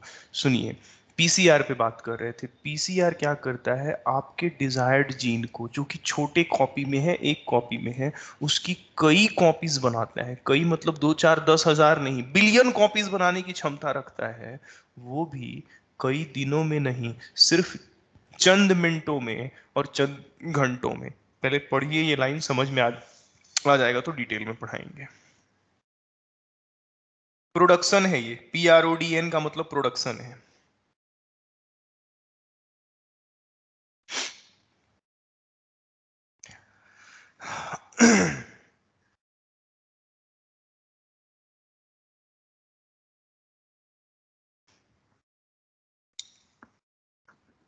पढ़ा जाए क्या पीसीआर? यस। अगले पेज पे ये पढ़ लिए लैंग्वेज, कोई दिक्कत? पीसीआर कुछ मिनटों कुछ घंटों में ही आपके डिजायर्ड जीन की कई कॉपी बनाने की क्षमता रखता है। चलिए पढ़ने जा रहे हैं हम लोग पीसीआर। देखो स्टेप्स ऑफ पीसीआर जो है बड़ा ही इंटरेस्टिंग है। इंटरेस्टिंग इसलिए है क्योंकि इसको किसी ने नहीं बख्शा है, ना तो नीट ने बख्शा है, ना तो AIPMT ने बख्शा है, ना ही एम्स ने। सबने इस पे क्वेश्चंस पूछ लिए हैं। हालांकि अभी भी कुछ क्वेश्चंस फ्रेश बचे हुए हैं, क्योंकि तुम लोग मेरे स्टूडेंट हो, हम बार बार कहते हैं कि एनसीईआरटी के अनटच्ड लाइंस को हम खुद ही बताते रहते हैं क्लास में। तो अभी बहुत सारी चीजें इसमें बाकी हैं, जो बाकी हैं अभी तुम सीख लोगे, जो पूछे जाएंगे। जैसे मान लो एक डीएनए है, ध्यान दो, एक डीएनए है सपोज करो। सिंपल समझना, हम लोग डीएनए का रेप्लिकेशन करने जाएंगे, और वो भी सेल के अंदर नहीं, सेल के बाहर। PCR is nothing, it is just artificial replication of a desired gene. कह रहे हैं मान लीजिए सर ये डीएनए है, और यहाँ पे दोनों स्ट्रैंड्स के बीच में ये जो येलो वाला बॉन्ड है, आपको बहुत अच्छे से पता है ये जो बॉन्ड है ये कौन सा बॉन्ड है, बताइए तो?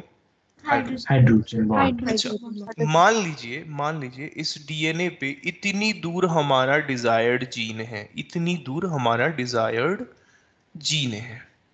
अच्छा, उसी जीन की ना आपको कॉपी करवानी होगी, उतनी ही दूर की ना आपको कॉपी करवानी होगी। Yes, sir. तो आप कह सकते हैं यही वो रीजन है जिसका कॉपी करना है, एम्प्लीफिकेशन करना है। ठीक है। अच्छा, आपके सेल में भी जब डीएनए का रेप्लिकेशन होता था तो दोनों स्ट्रैंड्स को तोड़ा जाता था, रेप्लिकेशन बबल बनता था। बिना हाइड्रोजन बॉन्ड तोड़े नया स्ट्रैंड कैसे बनेगा? बोलो तो, तोड़ना पड़ेगा कि नहीं तोड़ना पड़ेगा? Yes sir. अच्छा, तो मशीन कैसे तोड़ेगा भाई? ये एक डबल स्टैंडर्ड डीएनए है, मशीन कैसे तोड़ेगा भाई? तो मशीन के पास हाइड्रोजन बॉन्ड तोड़ने का एक ही तरीका है, कहेगा कि हीट कर दो। हीट कर देते हैं। पहला नंबर स्टेप है डीनेचुरेशन। डीनेचुरेशन में इस डीएनए को हम लोग हीट कर देते हैं। हीट एट, और थोड़े मोड़े टेम्परेचर पे नहीं, 94 डिग्री सेल्सियस पे। और उसकी वजह से क्या होता है, रिजल्ट्स क्या हो जाएगा, हाइड्रोजन बॉन्ड क्या हो जाएगा? ब्रेक कर जाएगा. ठीक, हाइड्रोजन बॉन्ड टूट जाएगा। खूब बढ़िया से तुम लोग जानते हो इस बात को। तो देखो रिजल्टेंट फोटो कैसा नजर आएगा। ये रहा रिजल्टेंट फोटो, ये एक डीएनए, ये एक डीएनए, दोनों डीएनए अलग हो गया, 5 3। ठीक, इधर 5 3। अब इधर हाइड्रोजन बॉन्ड्स टूट चुके हैं, ये हाइड्रोजन बॉन्ड्स टूट गए हैं।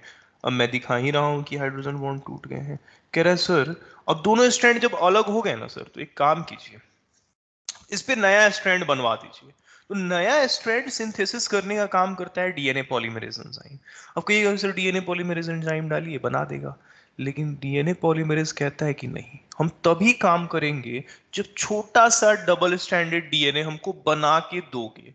तो आपको याद होगा नेचुरल रेप्लिकेशन में यहाँ छोटे छोटे आरएनए के टुकड़े लगाए जाते थे, और फिर पॉलीमरेज को बुलाया जाता था तो वो नया स्ट्रैंड बनाता था। और डीएनए आरएनए के इन टुकड़ों की वजह से, छोटे छोटे टुकड़ों की वजह से ओकाजाकी फ्रैगमेंट बनता था। बाद में इन आरएनए को हटा दिया जाता था और पूरा एक नया डीएनए का स्ट्रैंड बन जाता था। याद है?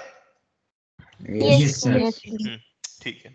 अब कह रहा है सर बात ऐसा है ना सर, यहाँ पे, हेलो, मेरी आवाज पता नहीं को कर रही थी। हाँ, बात ऐसा है सर कि अगर यहाँ पे हम लोग आर्टिफिशियल काम कर रहे हैं सर, अगर यहाँ पे सर हम लोग आरएनए जोड़ के देंगे इसमें, क्योंकि हम ही लोगों को जोड़ना है, तो आरएनए जोड़ेंगे तो फिर हटाना पड़ेगा। एक काम करते हैं सर, थोड़ा थोड़ा इस पे एक छोटा छोटा डीएनए लगा देते हैं। सर ये जो डीएनए छोटा छोटा हम लोग लगाए हैं, इधर 5 इधर 3, ये छोटा छोटा डीएनए इस पे लगा दीजिए, 5 3, ये डीएनए का ही टुकड़ा है सर। ये जो छोटे छोटे डीएनए हमने लगाए हैं यहाँ पे, इन डीएनए के छोटे छोटे टुकड़ों को कहते हैं प्राइमर। प्राइमर क्या है? तो प्राइमर हमने जोड़ा है। जब किसी चीज को जोड़ते हैं तो ये वाला स्टेप कहलाता है एनीलिंग। सुनिए, एनीलिंग में क्या करते हैं, पहले तो थोड़ा, क्योंकि इसमें प्राइमर जोड़ना है तो टेम्परेचर कम करना पड़ेगा, तभी तो हाइड्रोजन बॉन्ड बनेगा। हाइड्रोजन बॉन्ड बनाने के लिए आपको टेम्परेचर घटाना पड़ेगा। तो एनीलिंग के लिए जो स्टेप होता है वो 50 से 60 डिग्री पे काम किया जाता है। इसमें क्या होता है, स्मॉल, पढ़ते रहिए, स्मॉल केमिकली सिंथेसाइज्ड ओलिगो, ये वर्ड पहले कहाँ आया है बताइए, oligo nucleotide called primers are attached to complementary strands. अब सुनिए, कह रहा है कि सर ये जो छोटा छोटा प्राइमर जो आप ब्लू कलर वाला देख रहे हैं सर, लैब के अंदर बनाया गया है, डीएनए का मॉलिक्यूल है। अच्छा ये क्या है, small chemically synthesised single stranded SS, ध्यान दीजिएगा, single stranded oligonucleotide. Single stranded होते हैं, ये याद रखिएगा, चाहे डीएनए होंगे या आरएनए होंगे, यहाँ पे हम लोग सिंगल स्ट्रैंडेड डीएनए यूज करते हैं। Single stranded DNA oligonucleotide called primers are attached to complementary. देखिए एक वर्ड है ओलिगो, ओलिगो वर्ड आपने पूरी बायोलॉजी में तीसरी बार पढ़ रहे हैं। इससे पहले आपने ओलिगो वर्ड नर्वस टिश्यू में पढ़ा है, एक सपोर्टिंग सेल का पढ़ा है, नाम है उसका ओलिगोडेंड्रोसाइट। उसके बाद आपने पढ़ा है ओलिगोसैकेराइड, और तीसरी बार पढ़ रहे हैं, आखिरी बार पढ़ रहे हैं oligo nucleotide. Actually oligo word का ही मतलब होता है 2 से 9। इसमें 2 से 9 न्यूक्लियोटाइड होते हैं।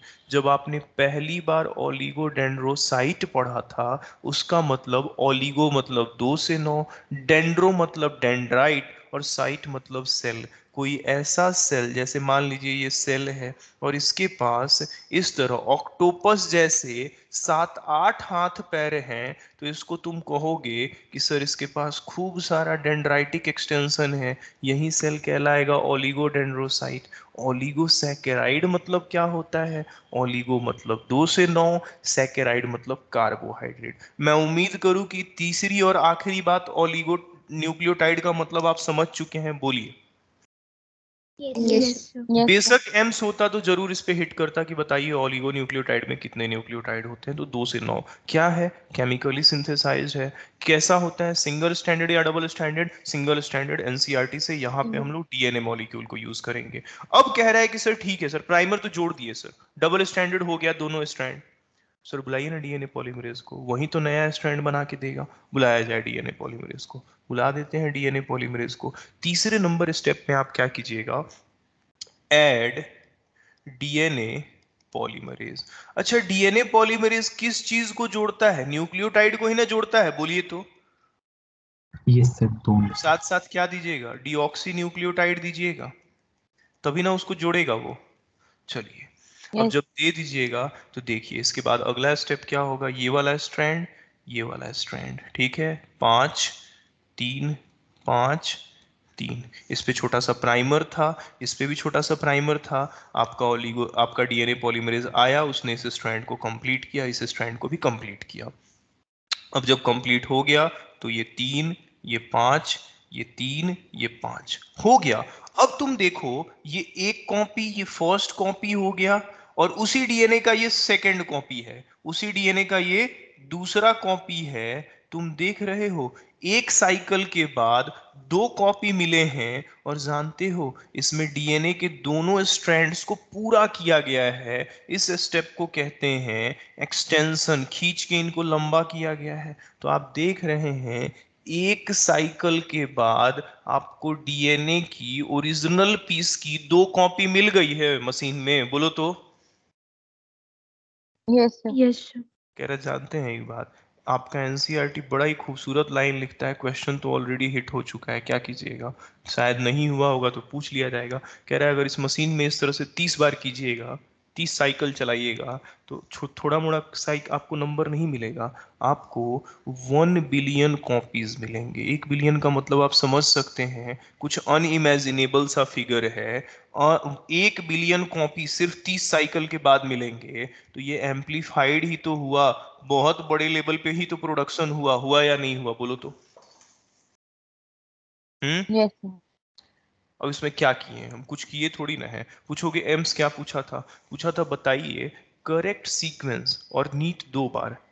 करेक्ट सीक्वेंस क्या है पीसीआर का? पहला स्टेप डीनेचुरेशन, दूसरा स्टेप एनीलिंग, और तीसरा स्टेप बताइए तो एक्सटेंशन।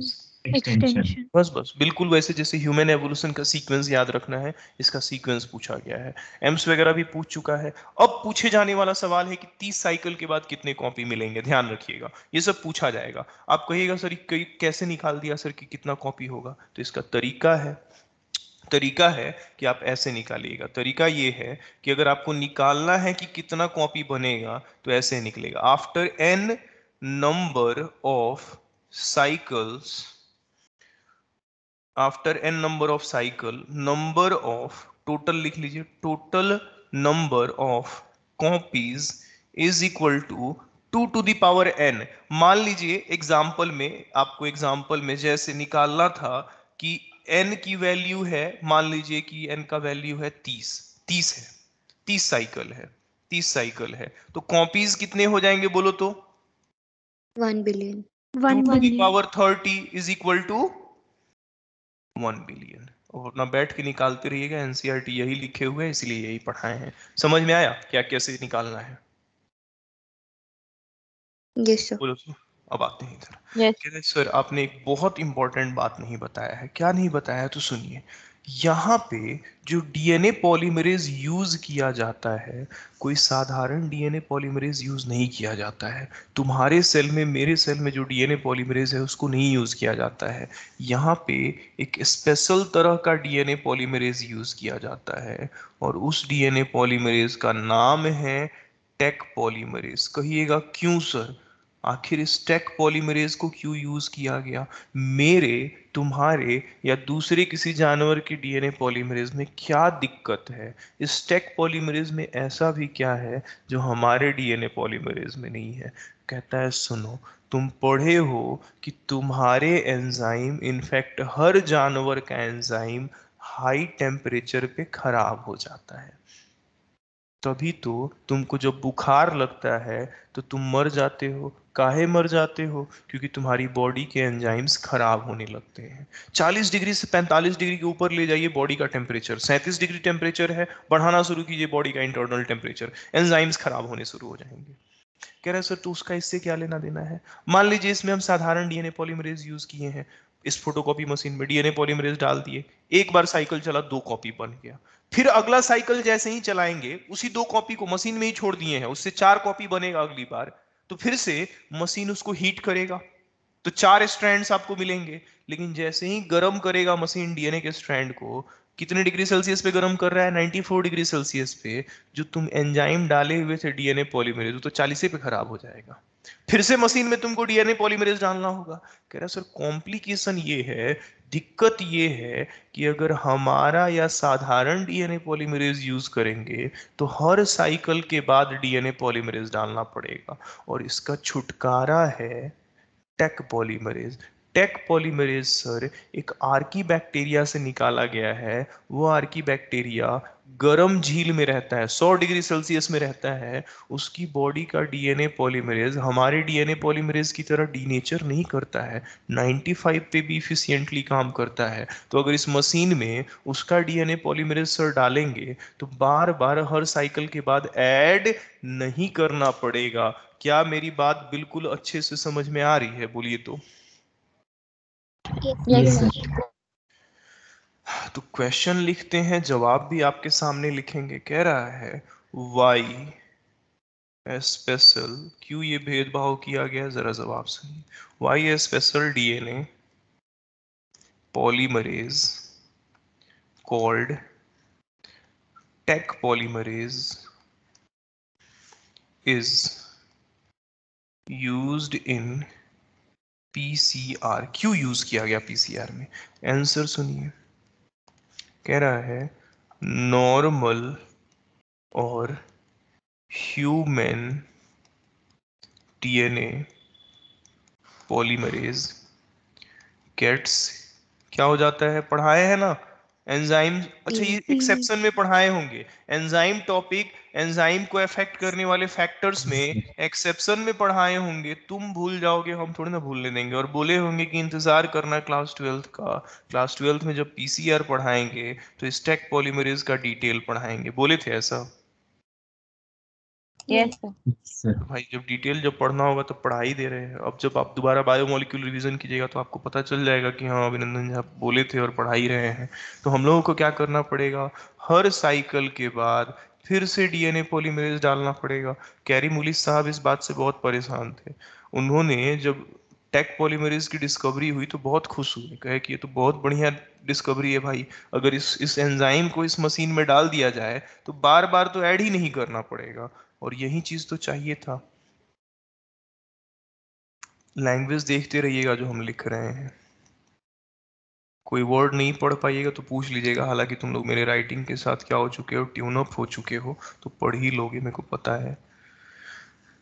बट कहिएगा सर ये टेक पॉलीमरेज किस बैक्टीरिया से निकाला जाता है? कुछ नाम याद है? थर्मोस एक्वेटिकस से। किससे ऑब्टेन किया जाता है? चलो पहले इस टेक, ठीक ठीक ठीक, ये एक थर्मो स्टेबल पॉलीमरेज है, हाई टेम्परेचर पे भी स्टेबल रहता है, थर्मो स्टेबल पॉलीमरेज है। किससे ऑब्टेन किया जाता है? तो ऑब्टेन्ड, देखो ये चीज आज के बैक्टीरियाज में नहीं है। जो बैक्टीरिया धरती की शुरुआत से है ना, पढ़े होगे तुम लोग, आर्की बैक्टीरिया की खासियत होती है कि गर्म झीलों में भी रह जाता है, एनसीईआरटी ऐसा लिखे हुए है कि हॉट थर्मल वेंट्स में भी रह जाता है, पढ़े हो? Yes sir. Yes sir. अरे भाई तो आर्की बैक्टीरिया मतलब जो हमारी धरती की शुरुआत से है, धरती की शुरुआत में टेम्परेचर हाई होता था, और तब जो जानवर सब बना हुआ है ना या ऑर्गेनिज्म सब, उसकी बॉडी का एंजाइम भी हाई टेम्परेचर पे काम कर लेता है, बहुत अच्छे से काम कर लेता है। तभी तो इसको बार बार कह रहे हैं कि ये आर्की बैक्टीरिया है। आज के जानवर जो इवॉल्व भी ठंडे टेम्परेचर में हुए हैं, कम टेम्परेचर में हुए हैं, उनकी बॉडी का एंजाइम हाई टेम्परेचर में काम कैसे कर जाएगा? तो ये तब का बैक्टीरिया है, और ये आराम से खूब मजे से सरवाइव कर जाता है, सरवाइव एट 95 डिग्री सेल्सियस। ठीक है। अच्छा, अगर इसको यूज करोगे, इसको यूज करोगे, if it is used, it will not gate, क्या ये डीनेचर करेगा हर साइकिल के बाद? No, sir. No sir. No sir.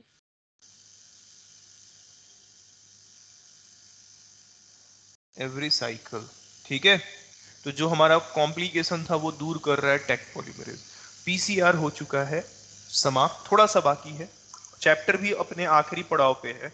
आराम से पढ़ा रहे हैं, नहीं तो ये सब रीडिंग देने वाला पॉइंट है। एक बार समझ गए तो बस लिखा लिखाया मेरे पास वर्जन अवेलेबल है रीडिंग दे देते, लेकिन कोई बात नहीं।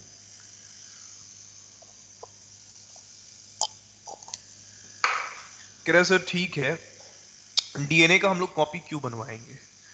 कह रहा है कॉपी बनवाने का सर बहुत सारा कारण है सर, हम लोग पढ़ने जा रहे हैं। देखो तुम्हारे एनसीईआरटी से, हाँ हाँ बोलिए बोलिए बोलिए। सर मतलब इसमें एनिलिंग से होगी शुरुआत अगर क्या? डीनेचुरेशन।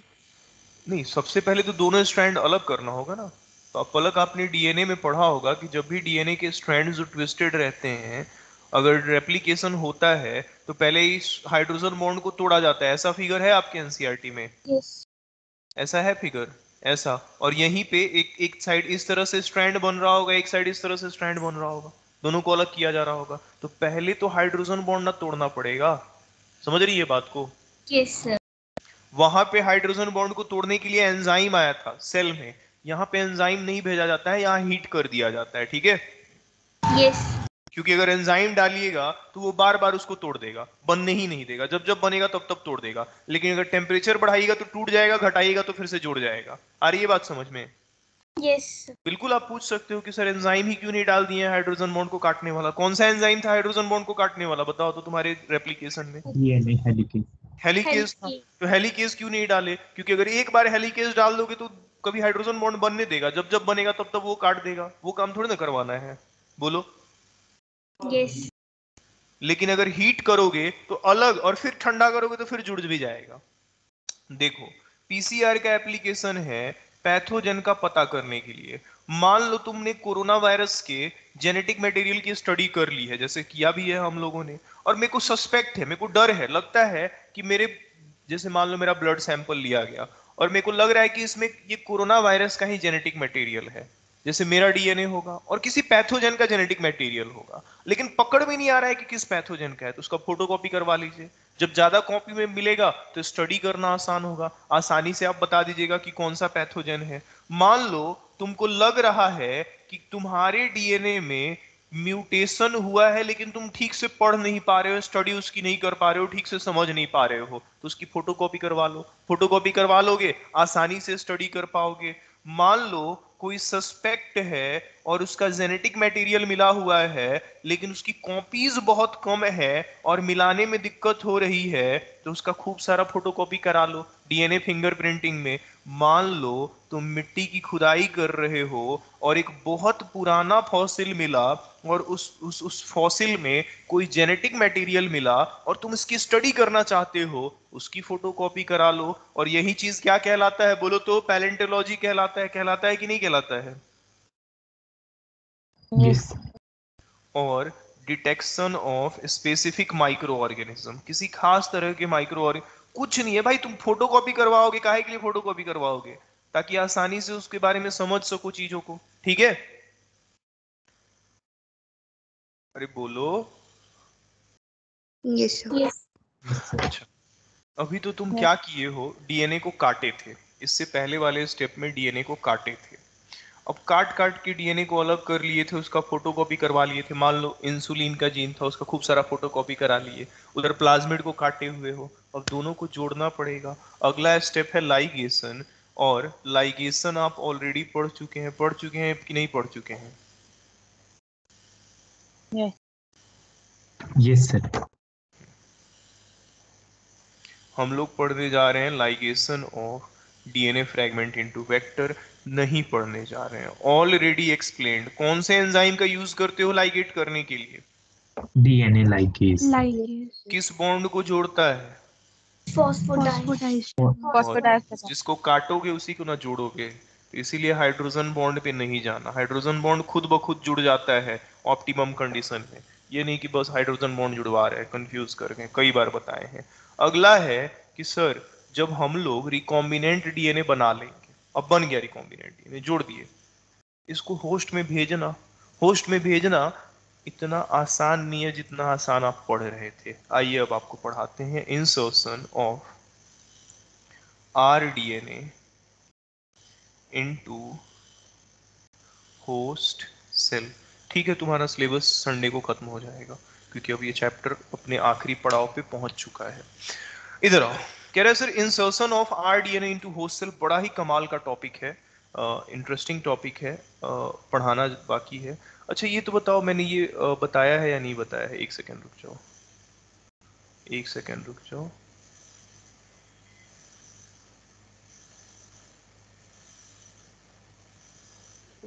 ये बताया था नहीं बताया था? हेट्रोलोगस होस्ट, होमोलोगस होस्ट, ये सब बताया है मैंने? अच्छा अभी नहीं बताया, बताएंगे बताएंगे यार। एक बैच में मैंने पढ़ाया है, उस बैच में ना नोट्स में कुछ प्रॉब्लम हो गया है, कुछ चीज़ें ना उसमें से गायब हो गई हैं। उस बैच में ना मेरे को एक आधा पेज ऐड करना पड़ेगा नोट्स में। कोई बात नहीं है, वो अभी कर देंगे, खाली ही बैठे हुए हैं। सुनो, अब एक चीज समझो, हम लोग insertion of rDNA into host cell के ना कई सारे इसके टाइप है, लेकिन वो टाइप के लिए हम थोड़ा सा दूर आपको समझाएंगे इसके टाइप्स हैं।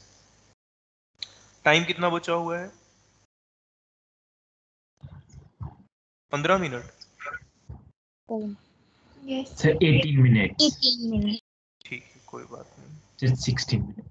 ठीक ठीक, कोई बात नहीं, इधर आइए। कितना भी बचा हुआ है, रिकॉर्डिंग अवेलेबल है, कोई दिक्कत नहीं है। सुनिए, बड़े ध्यान से सुनिए।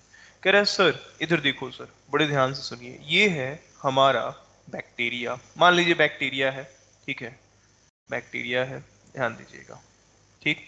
ये बैक्टीरिया है, मस्त। अच्छा, बैक्टीरिया हो या फिर कोई भी सेल हो, लिपिड बाइलेयर तो होगा ही होगा, होगा या नहीं होगा, बोलो तो। Yes. Yes. This is lipid bilayer, this is lipid bilayer, ये है लिपिड बाइलेयर। कह रहा है इससे क्या लेना देना है? कह रहा है मान लो ये तुम्हारा रिकॉम्बिनेंट डीएनए है, इसको भेजना है, आरडीएनए है। कह रहा है सर जानते हैं एक बात, डीएनए होता है hydrophilic molecule, DNA hydrophilic molecule होता है। सर इस हाइड्रोफिलिक मॉलिक्यूल को बैक्टीरिया टेकअप ही नहीं करेगा, कहेगा कि नहीं तुम हाइड्रोफिलिक हो, हम तुमको नहीं टेकअप करेंगे। तुम्हारी डीएनए हाइड्रोफिलिक होती है, कोई भी डीएनए हाइड्रोफिलिक होता है।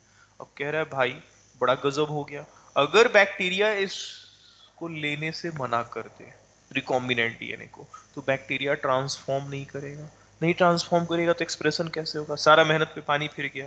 कह रहा है अब नहीं मानेगा बैक्टीरिया तो उसको मनवाया जाएगा, जबरदस्ती उसको लेने पे मजबूर किया जाएगा, क्योंकि बैक्टीरिया टेकअप नहीं कर रहा है।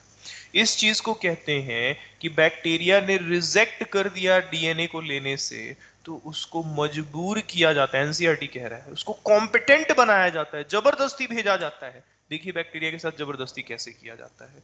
सबसे पहले तो इस बैक्टीरिया को एक डाईवैलेंट कटायन दिया जाता है, स्पेशली कैल्शियम क्लोराइड या मैग्नीशियम क्लोराइड। जब उसको कैल्शियम क्लोराइड और मैग्नीशियम क्लोराइड के साथ रिकॉम्बिनेंट डीएनए दिया जाता है, तो रिकॉम्बिनेंट डीएनए बैक्टीरिया के सेल के ऊपर जाके चिपक जाता है। सेल के ऊपर चिपकने से बेचारा बैक्टीरिया परेशान हो जाता है। क्यों चिपक जाता है? तो माना जाता है कि ये जो कैल्शियम है, डाईवैलेंट कटायन है, ये डीएनए का सेल के ऊपर प्रेसिपिटेशन करवाता है। ये आरडीएनए, ध्यान दीजिएगा, सुनते रहिएगा, rDNA bound to exterior cell. माना जाता है कि अगर बैक्टीरियल सेल को और रिकॉम्बिनेंट डीएनए को तुम डाईवैलेंट कटायन दोगे तो रिकॉम्बिनेंट डीएनए बैक्टीरिया के ऊपर जाके चिपक जाते हैं। बैक्टीरिया कह रहा है कुछ भी कर लो हम नहीं आने देंगे अंदर। कह रहा अच्छा कैसे नहीं अंदर आने दोगे, देखते हैं। इसके बाद अब बैक्टीरिया को दिया जाता है, मजबूर किया जाता है। कैसे मजबूर किया जाता है? तो इस बैक्टीरिया को उठा के 42 डिग्री सेल्सियस पे हीट कर दिया जाता है। बेचारा बैक्टीरिया समझ ही नहीं पाता है क्या हो रहा है। और हीट करने के बाद तुरंत उसको उठा के बर्फ पे डाल दिया जाता है। बेचारा बैक्टीरिया पगला जाता है। गर्म और ठंडा को कहते हैं कि इसको हीट भी दिया जाता है और शॉक भी दिया जाता है। इससे क्या होता है, सुनिए मेरी बात को ध्यान से। अब आप थोड़ा सा मॉलिक्यूलर एनालिसिस समझिए। जब आप इसको हीट कीजिएगा, हीट एट 42 डिग्री सेल्सियस, देखो जब भी लिपिड बाई लेयर में जो लिपिड्स होते हैं वो मोबाइल होते हैं। अगर तुम उनको हीट करोगे ना, तो हीट करोगे तो देखो क्या होगा। जैसे ये बैक्टीरिया था, ये बैक्टीरिया था, जैसे ही हीट करोगे तो इसकी जो लिपिड बाई लेयर होंगे, जैसे घी है, हीट करते हो तो पिघल जाता है, फैलता है। इसके लिपिड बाइलेयर में जो लिपिड मॉलिक्यूल्स होंगे वो थोड़े दूर जाएंगे, समझ रहे हो? ये देखो डिस्टेंसिंग इनमें आई है, थोड़े ये दूर गए हैं, दूर गए। टेम्परेचर का यही इफेक्ट होता है। अब ये दूर गए हैं तो तुम्हारा रिकॉम्बिनेंट डीएनए तब तक इसमें घुस जाएगा, क्योंकि लिपिड बाइलेयर ही इसको आने से रोक रहा था, अब घुस जाएगा। अच्छा तुम इसको हीट किए हो, अब उठा के तुरंत ठंडा कर दो, पुट बैक ऑन आइस, ठंडा कर दो, आइस पे डालो। जब आइस पे डालोगे तो जो लिपिड बाइलेयर दूर गया है, जिसमें फ्लूइडिटी आई है, वो वापस स्क्वीज हो जाएगा। जैसे घी है, गरम किया फैल गया, ठंडा किया तुरंत जम गया। अब जैसे ही इसको ठंडा करोगे तो लिपिड बाइलेयर वापस अपनी पोजीशन पे आएगा। अब वो जो उसमें बीच में जैसे लिफ्ट है, लिफ्ट में तुम जाके घुस गए, बीच में फंस गए हो, अब लिफ्ट का गेट तो बंद होके रहेगा, या तो आर जाओगे या तो पार रह जाओगे। कह रहा है सर ज्यादातर केसेस में ये आरडीएनए अंदर ही घुस जाता है। देखिए सर ये अंदर घुस जाता है, जैसे ही इसको हम लोग ठंडा करते हैं ना सर, लिपिड बाइलेयर जो है सर अपनी जगह पे आता है। अब जगह पे आता है तो जो बीच में फंसा हुआ होता है तुम्हारा रिकॉम्बिनेंट डीएनए, उसको धक्का लगाता है, अंदर घुस जाता है। अब बेचारा बैक्टीरिया हो गया परेशान। क्यों? क्योंकि इसका तुमने क्या करवा दिया है, ट्रांसफॉर, बोलो तो क्या करवाया है, ट्रांसफॉर्मेशन। This is transformation. देख रहे हो बैक्टीरिया को कैसे मजबूर किए हो तुम, नहीं ना ले रहा था तुम्हारे रिकॉम्बिनेंट डीएनए को, लेकिन ले लिया।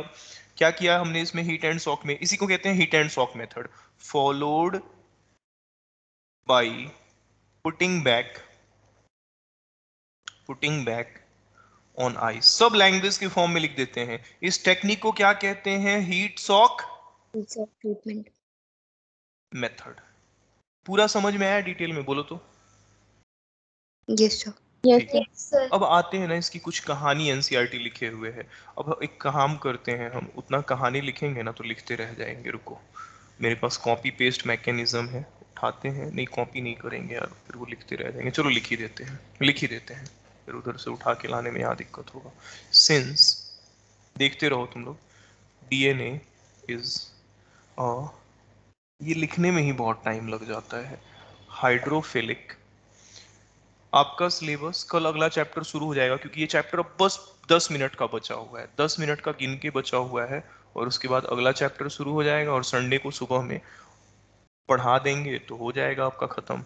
और नहीं तो मंडे या ट्यूसडे को क्लास लगवा देंगे। ज्यादा चांस है कि संडे को ही पढ़ाएंगे, क्योंकि संडे को सुबह में 11, 12, 13 में क्लास लगा हुआ है, उन लोगों का सिलेबस पहले ही खत्म हो गया है, तो उस जगह पे आपका क्लास ले लेंगे हम।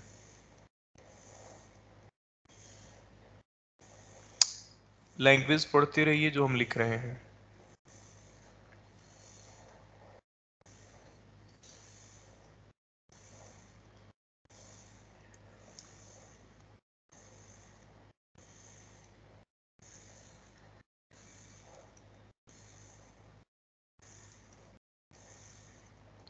और मैंने एक वर्ड बोला था कि बैक्टीरिया को मजबूर जो किया जाएगा वो कहलाएगा कॉम्पिटेंट।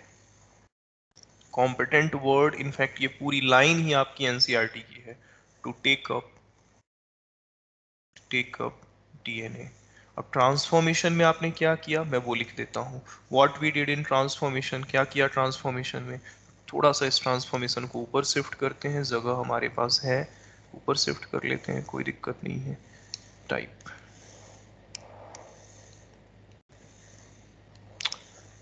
ठीक है, बस देख लीजिए। आइए ट्रांसफॉर्मेशन पढ़ाते हैं। This is done by treating them. आप मैग्नीशियम क्लोराइड भी यूज कर सकते हो, क्योंकि वो भी क्या है, मैग्नीशियम भी क्या है, एक डाइवैलेंट कटायन, ठीक है। आपकी एनसीईआरटी ही लिखता है, मैं नहीं बोल रहा हूँ कुछ भी। जो एनसीईआरटी कह रहा है वो मेरा काम है आपको एज सच फॉर्म में बता देना, और उसको आपको याद करवा देना, ताकि आप चीजों को ख्याल रखो। एनसीईआरटी से बाहर इन चैप्टर्स में नहीं पूछा जाता है, एनसीईआरटी को ही थीम मान के थोड़ा बहुत फ्लक्चुएशन होता है, और उसके लिए आपको मैंने ऑलरेडी तैयार कर रखा है। आपका, आप देखोगे ना प्रीवियस ईयर सॉल्व करके, आपको खुद ही पता चल जाएगा कि हाँ आपने क्या पढ़ा है। अच्छा, टेस्ट का तो सिलेबस तुम लोगों का मेरे से नहीं पूरा हो पाया होगा, है ना, या हो गया था? एफटी का मैं नहीं देख रहा हूँ, एफटी का सिलेबस पूरा हो पाया था या नहीं हो पाया था? अच्छा, एफटी तुम लोग दे ही नहीं रहे हो। No sir. चलो अच्छी बात है। इतने समझदार कब से हो गए वो आईमार वाले बच्चे, कि सिलेबस नहीं खत्म हो रहा है तो हल्ला करने की जगह पे टेस्ट ही नहीं दे रहे हैं। इतने शांत हो गए तुम लोग, बताओ। यही 11th का बच्चा सब अभी तूफान मचाए हुए है। पेरेंट्स कहते हैं कि सर आप लोग का तो सिलेबस ही नहीं खत्म होता है। पेरेंट्स को समझाना पड़ता है कि कोई बात नहीं, बच्चा सब छोटा है, सब अगर इस सबको पढ़ा दिया गया तेजी में तो हवा में उड़ जाएगा सब। तो पढ़ाना भी होता है, वो भी बहुत कुछ पढ़ाना होता है, लेकिन पेरेंट्स नहीं समझते। उनको लगता है नहीं भाई, टीचर को पैसा दिए, टीचर सिलेबस खत्म करे बस, भले हमारे बच्चों को समझ में आए चाहे नहीं आए। बेचारे फिजिक्स वाले हो जाते हैं परेशान, क्योंकि फिजिक्स वालों का तो पता ही है तुम लोगों को, पीटीएम में भाई हालत खराब हो जाती है पेरेंट्स को जवाब देते देते। पेरेंट्स कहते हैं 11th वाले कि सर आप लोग कमिटमेंट के हिसाब से सिलेबस ही नहीं खत्म करते हो। मैंने कहा खत्म तो करवा ही दिया जाए, टीचर्स तो एक्सपर्ट ही है खत्म करने में, लेकिन फिर जो इन बच्चों को नहीं समझ में आएगा उनका क्या। और सबसे बड़ी बात होती है ना कि एज अ फैकल्टी अगर मैं तुम्हें ऑनेस्टली बताऊं तो हर बैच से हमें कुछ एक्सपेक्टेशंस होते हैं, क्योंकि इतना जब पढ़ाता है कोई टीचर, एफर्ट लगाता है, तो नो डाउट बदले में वो एक्सपेक्ट करता है रिजल्ट। यहाँ स्कूल थोड़ी ना है कि सिलेबस खत्म कर दिए बात खत्म। इतना मेहनत करके इंसान इसीलिए पढ़ाता है ताकि बच्चे हमारे बदले में रिजल्ट दे। और कभी भी कॉम्प्रोमाइज़ नहीं करते हैं। आपके जो टॉप टीचर्स होते हैं, जो टॉप बैचेस होते हैं, वहाँ कॉम्प्रोमाइज़ किया ही नहीं जाता है सिलेबस को लेके, कोई मगजमारी नहीं होती है। पढ़ो ना, पढ़ने ही आए हो, ट्यूशन है, स्कूल थोड़ी ना है कि सिलेबस सिलेबस सिलेबस हल्ला बना के रखा जाए। ये लाइंस वगैरह समझ में आया है जो लिखे हैं? बोलिए, अरे बोल दो तब तो आगे Yes, यस sir. चलेंगे। ठीक है, चलें यस। आगे। अच्छा, ये जो था ट्रांसफॉर्मेशन, ये बैक्टीरिया के लिए किए हैं हम लोग। किसके लिए किए हैं? बैक्टीरिया के लिए। इसका सेकेंड टाइप है, ध्यान देना, माइक्रो इंजेक्शन। इसका सेकेंड टाइप है micro injection. Micro injection use किया जाता है, ध्यान देना, यूज्ड फॉर एनिमल सेल। अगर तुमसे कोई पूछे ट्रांसफॉर्मेशन टेक्निक किसके लिए यूज किया जाता है, तो बैक्टीरिया के लिए। Bacterial micro cell. इंजेक्शन किसके लिए? तो एनिमल सेल के लिए। जैसे मान लो एनिमल सेल है, दिस इज एनिमल सेल, इसके अंदर ये इसका न्यूक्लियस है, ये तुम्हें पता है, दिस इज न्यूक्लियस। तुम्हें कुछ नहीं करना है, रिकॉम्बिनेंट डीएनए को लो और इसके न्यूक्लियस में डायरेक्ट इंजेक्ट कर दो। फोटो बनाएंगे, कहानी तुम खुद समझ जाना, क्योंकि तुम समझदार बहुत हो। This is a recombinant DNA and I am putting this R DNA directly और injecting this R DNA directly into the nucleus of what? Animal cell. Animal. Animal cell. ठीक। आपका आखिरी टेक्निक एनसीईआरटी से, क्योंकि तीन ही टेक्निक एनसीईआरटी में पढ़ाए हुए हैं, वो है बायोलिस्टिक। पहला हमने पढ़ा था, किसके लिए पढ़ा था? बैक्टीरिया के लिए। दूसरा हमने पढ़ा किसके लिए जरा बताइए तो? प्लांट से, एनिमल सेल के लिए। और तीसरा हम लोग पढ़ने जा रहे हैं, ध्यान दीजिएगा, बायोलिस्टिक और जीन गन मेथड। ये बायोलिस्टिक और जीन गन मेथड जो आपको पढ़ाने जा रहे हैं, ये स्ट्रिक्टली यूज्ड होता है, used for. Excuse hmm me hmm. Sir, micro injection में सिर्फ इंजेक्शन देकर हम एनिमल सेल में डाल देते डायरेक्ट, रिकॉम्बिनेंट। हाँ हाँ, डायरेक्टली इंजेक्ट कर देते हैं, directly into the nucleus of animal cell. जो आप देख रही है ना वही है, ठीक है। Yes yes. इधर इधर आइए। बायोलिस्टिक या जीन गन क्या है? जैसे मान लीजिए ये प्लांट सेल है, ठीक है, फॉर एग्जाम्पल ये प्लांट सेल है। सेल तो कोई भी है वो टेकअप करने के लिए तैयार नहीं होगा, याद रखिएगा। ये प्लांट सेल है, इसमें सेल वॉल भी बनाना पड़ेगा चारों तरफ। तो दो मेम्ब्रेन मैं दिखा देता हूँ ताकि तुम लोग ज्यादा बेटर समझ पाओ। ऐसे तुम लोग कहोगे कि सर सेल वॉल नहीं बनाए हैं। अब एक काम करो, एक बंदूक ले लो। अच्छा, बंदूक जो है वो वाला बंदूक नहीं कि भाई बस टाटा बाय बाय ही करवा देना है। ये हमारे पास एक गन है और ये इसका ट्रिगर है। इस गन का नाम है, ध्यान दीजिएगा, जीन गन। जीन गन नाम है। इस गन में हम लोग जो बुलेट यूज करेंगे, ध्यान दीजिएगा उस बुलेट पे। जो हम लोग बुलेट यूज करेंगे उस बुलेट पे ध्यान दीजिएगा। बुलेट कैसा होगा? तो ध्यान दीजिएगा, कुछ गोल्ड और टंगस्टन के पार्टिकल्स होंगे। आपको पता है, छोटे छोटे पार्टिकल्स होंगे गोल्ड और टंगस्टन के, और उनके ऊपर जैसे ये छोटा छोटा गोल्ड का पार्टिकल है, दिस इज गोल्ड पार्टिकल। या फिर गोल्ड या फिर आप टंगस्टन यूज कर सकते हो। टंगस्टन, टाइम है ना अभी? है टाइम, है। गोल्ड या टंगस्टन, और इनके ऊपर आरडीएनए लगा दो। गोल्ड और टंगस्टन के ऊपर क्या लगा देना है बोलो तो? आरटीएन। ठीक। और फायर कर दो, फायर कर दो। फायर करोगे तो हाई वेलोसिटी से ये सीधा कहां चले जाएंगे? सेल के अंदर, ठीक है। Nucleus. ठीक ठीक ठीक ठीक ठीक। तो इसमें क्या है, ध्यान दीजिएगा, cells are bombarded bombarded with high velocity, यही बस 3 चीजें तो आपसे पूछी जाती हैं एनसीईआरटी से, high velocity, excuse me sir. हाँ बोलो बोलो बोलो। सर एनिमल सेल और प्लांट सेल में ऐसी प्रॉब्लम नहीं आती जो जैसी बैक्टीरिया के केस में आती है, लेकिन कुछ स्पेसिफिक टेक्निक्स हैं जो स्पेशलाइज्ड सेल्स के लिए यूज किए जाते हैं, जो आसान होते हैं। तो अब जैसे पढ़ाया गया है वैसे ही पढ़ा दिया गया है, तुम हायर क्लास में सबके बारे में पढ़ोगे, इनफैक्ट इंटरचेंजेबली यूज भी हो जाते हैं, ऐसा कुछ नहीं है, ठीक है, पढ़ लो। यस। समझ में आया बात, लेकिन तुम्हारी बुक में स्पेसिफाइड है इसीलिए पढ़ा रहे हैं। अगला टेक्निक है कि भाई नहीं, अभी 2 मिनट है, आप ठीक है आप बस सुन लीजिए, 2 ही मिनट टाइम लगेगा इसमें, ज्यादा नहीं लगेगा।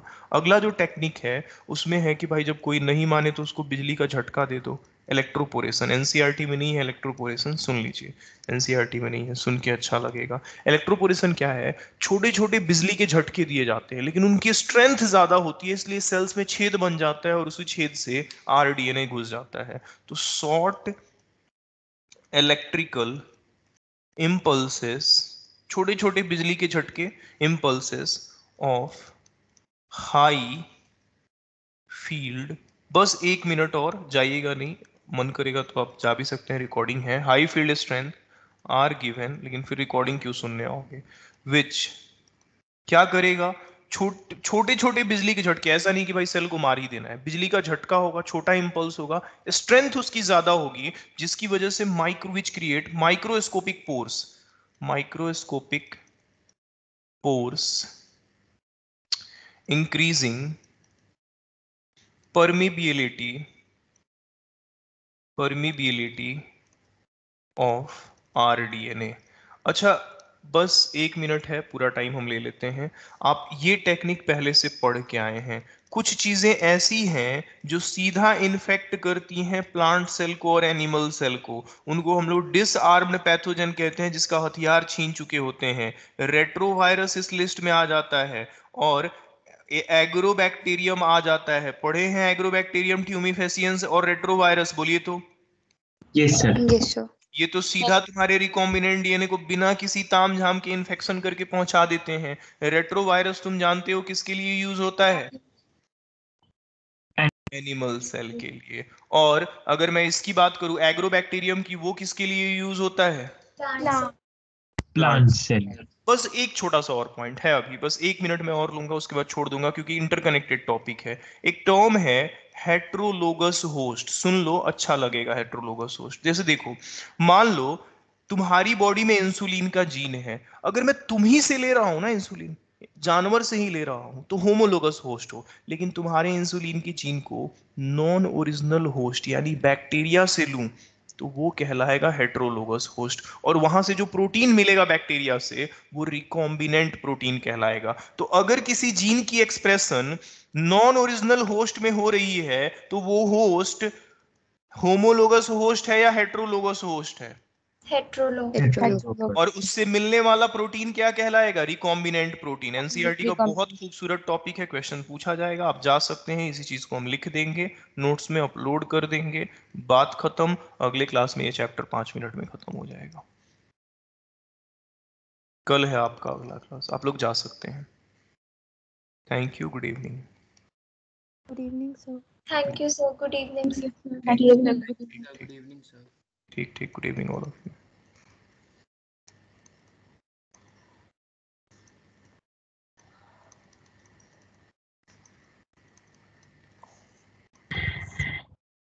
कुछ पूछना है तो पूछ लीजिए, नहीं तो जाइए, हम पीडीएफ अपलोड कर देते हैं। सर नॉन ओरिजिनल होस्ट एक बार फिर से बता दो। अरे इंसुलिन के जीन के लिए ओरिजिनल होस्ट तो तुम ना हो, इंसुलिन तो सिर्फ एनिमल्स में पाया जाता है, इंसुलिन का जीन, समझ रहे हो बात को? Yes sir. लेकिन तुम अगर बैक्टीरिया में उस जीन को डाल रहे हो तो बैक्टीरिया उसका ओरिजिनल होस्ट है उस इंसुलिन जीन का, या फिर नॉन ओरिजिनल होस्ट है? Non original. बस तो वो Okay. हेट्रोलोगस हुआ। ठीक है, जाइए, फिर मिलते हैं, पीडीएफ आपको मिल जाएगा। हाँ बताइए बताइए।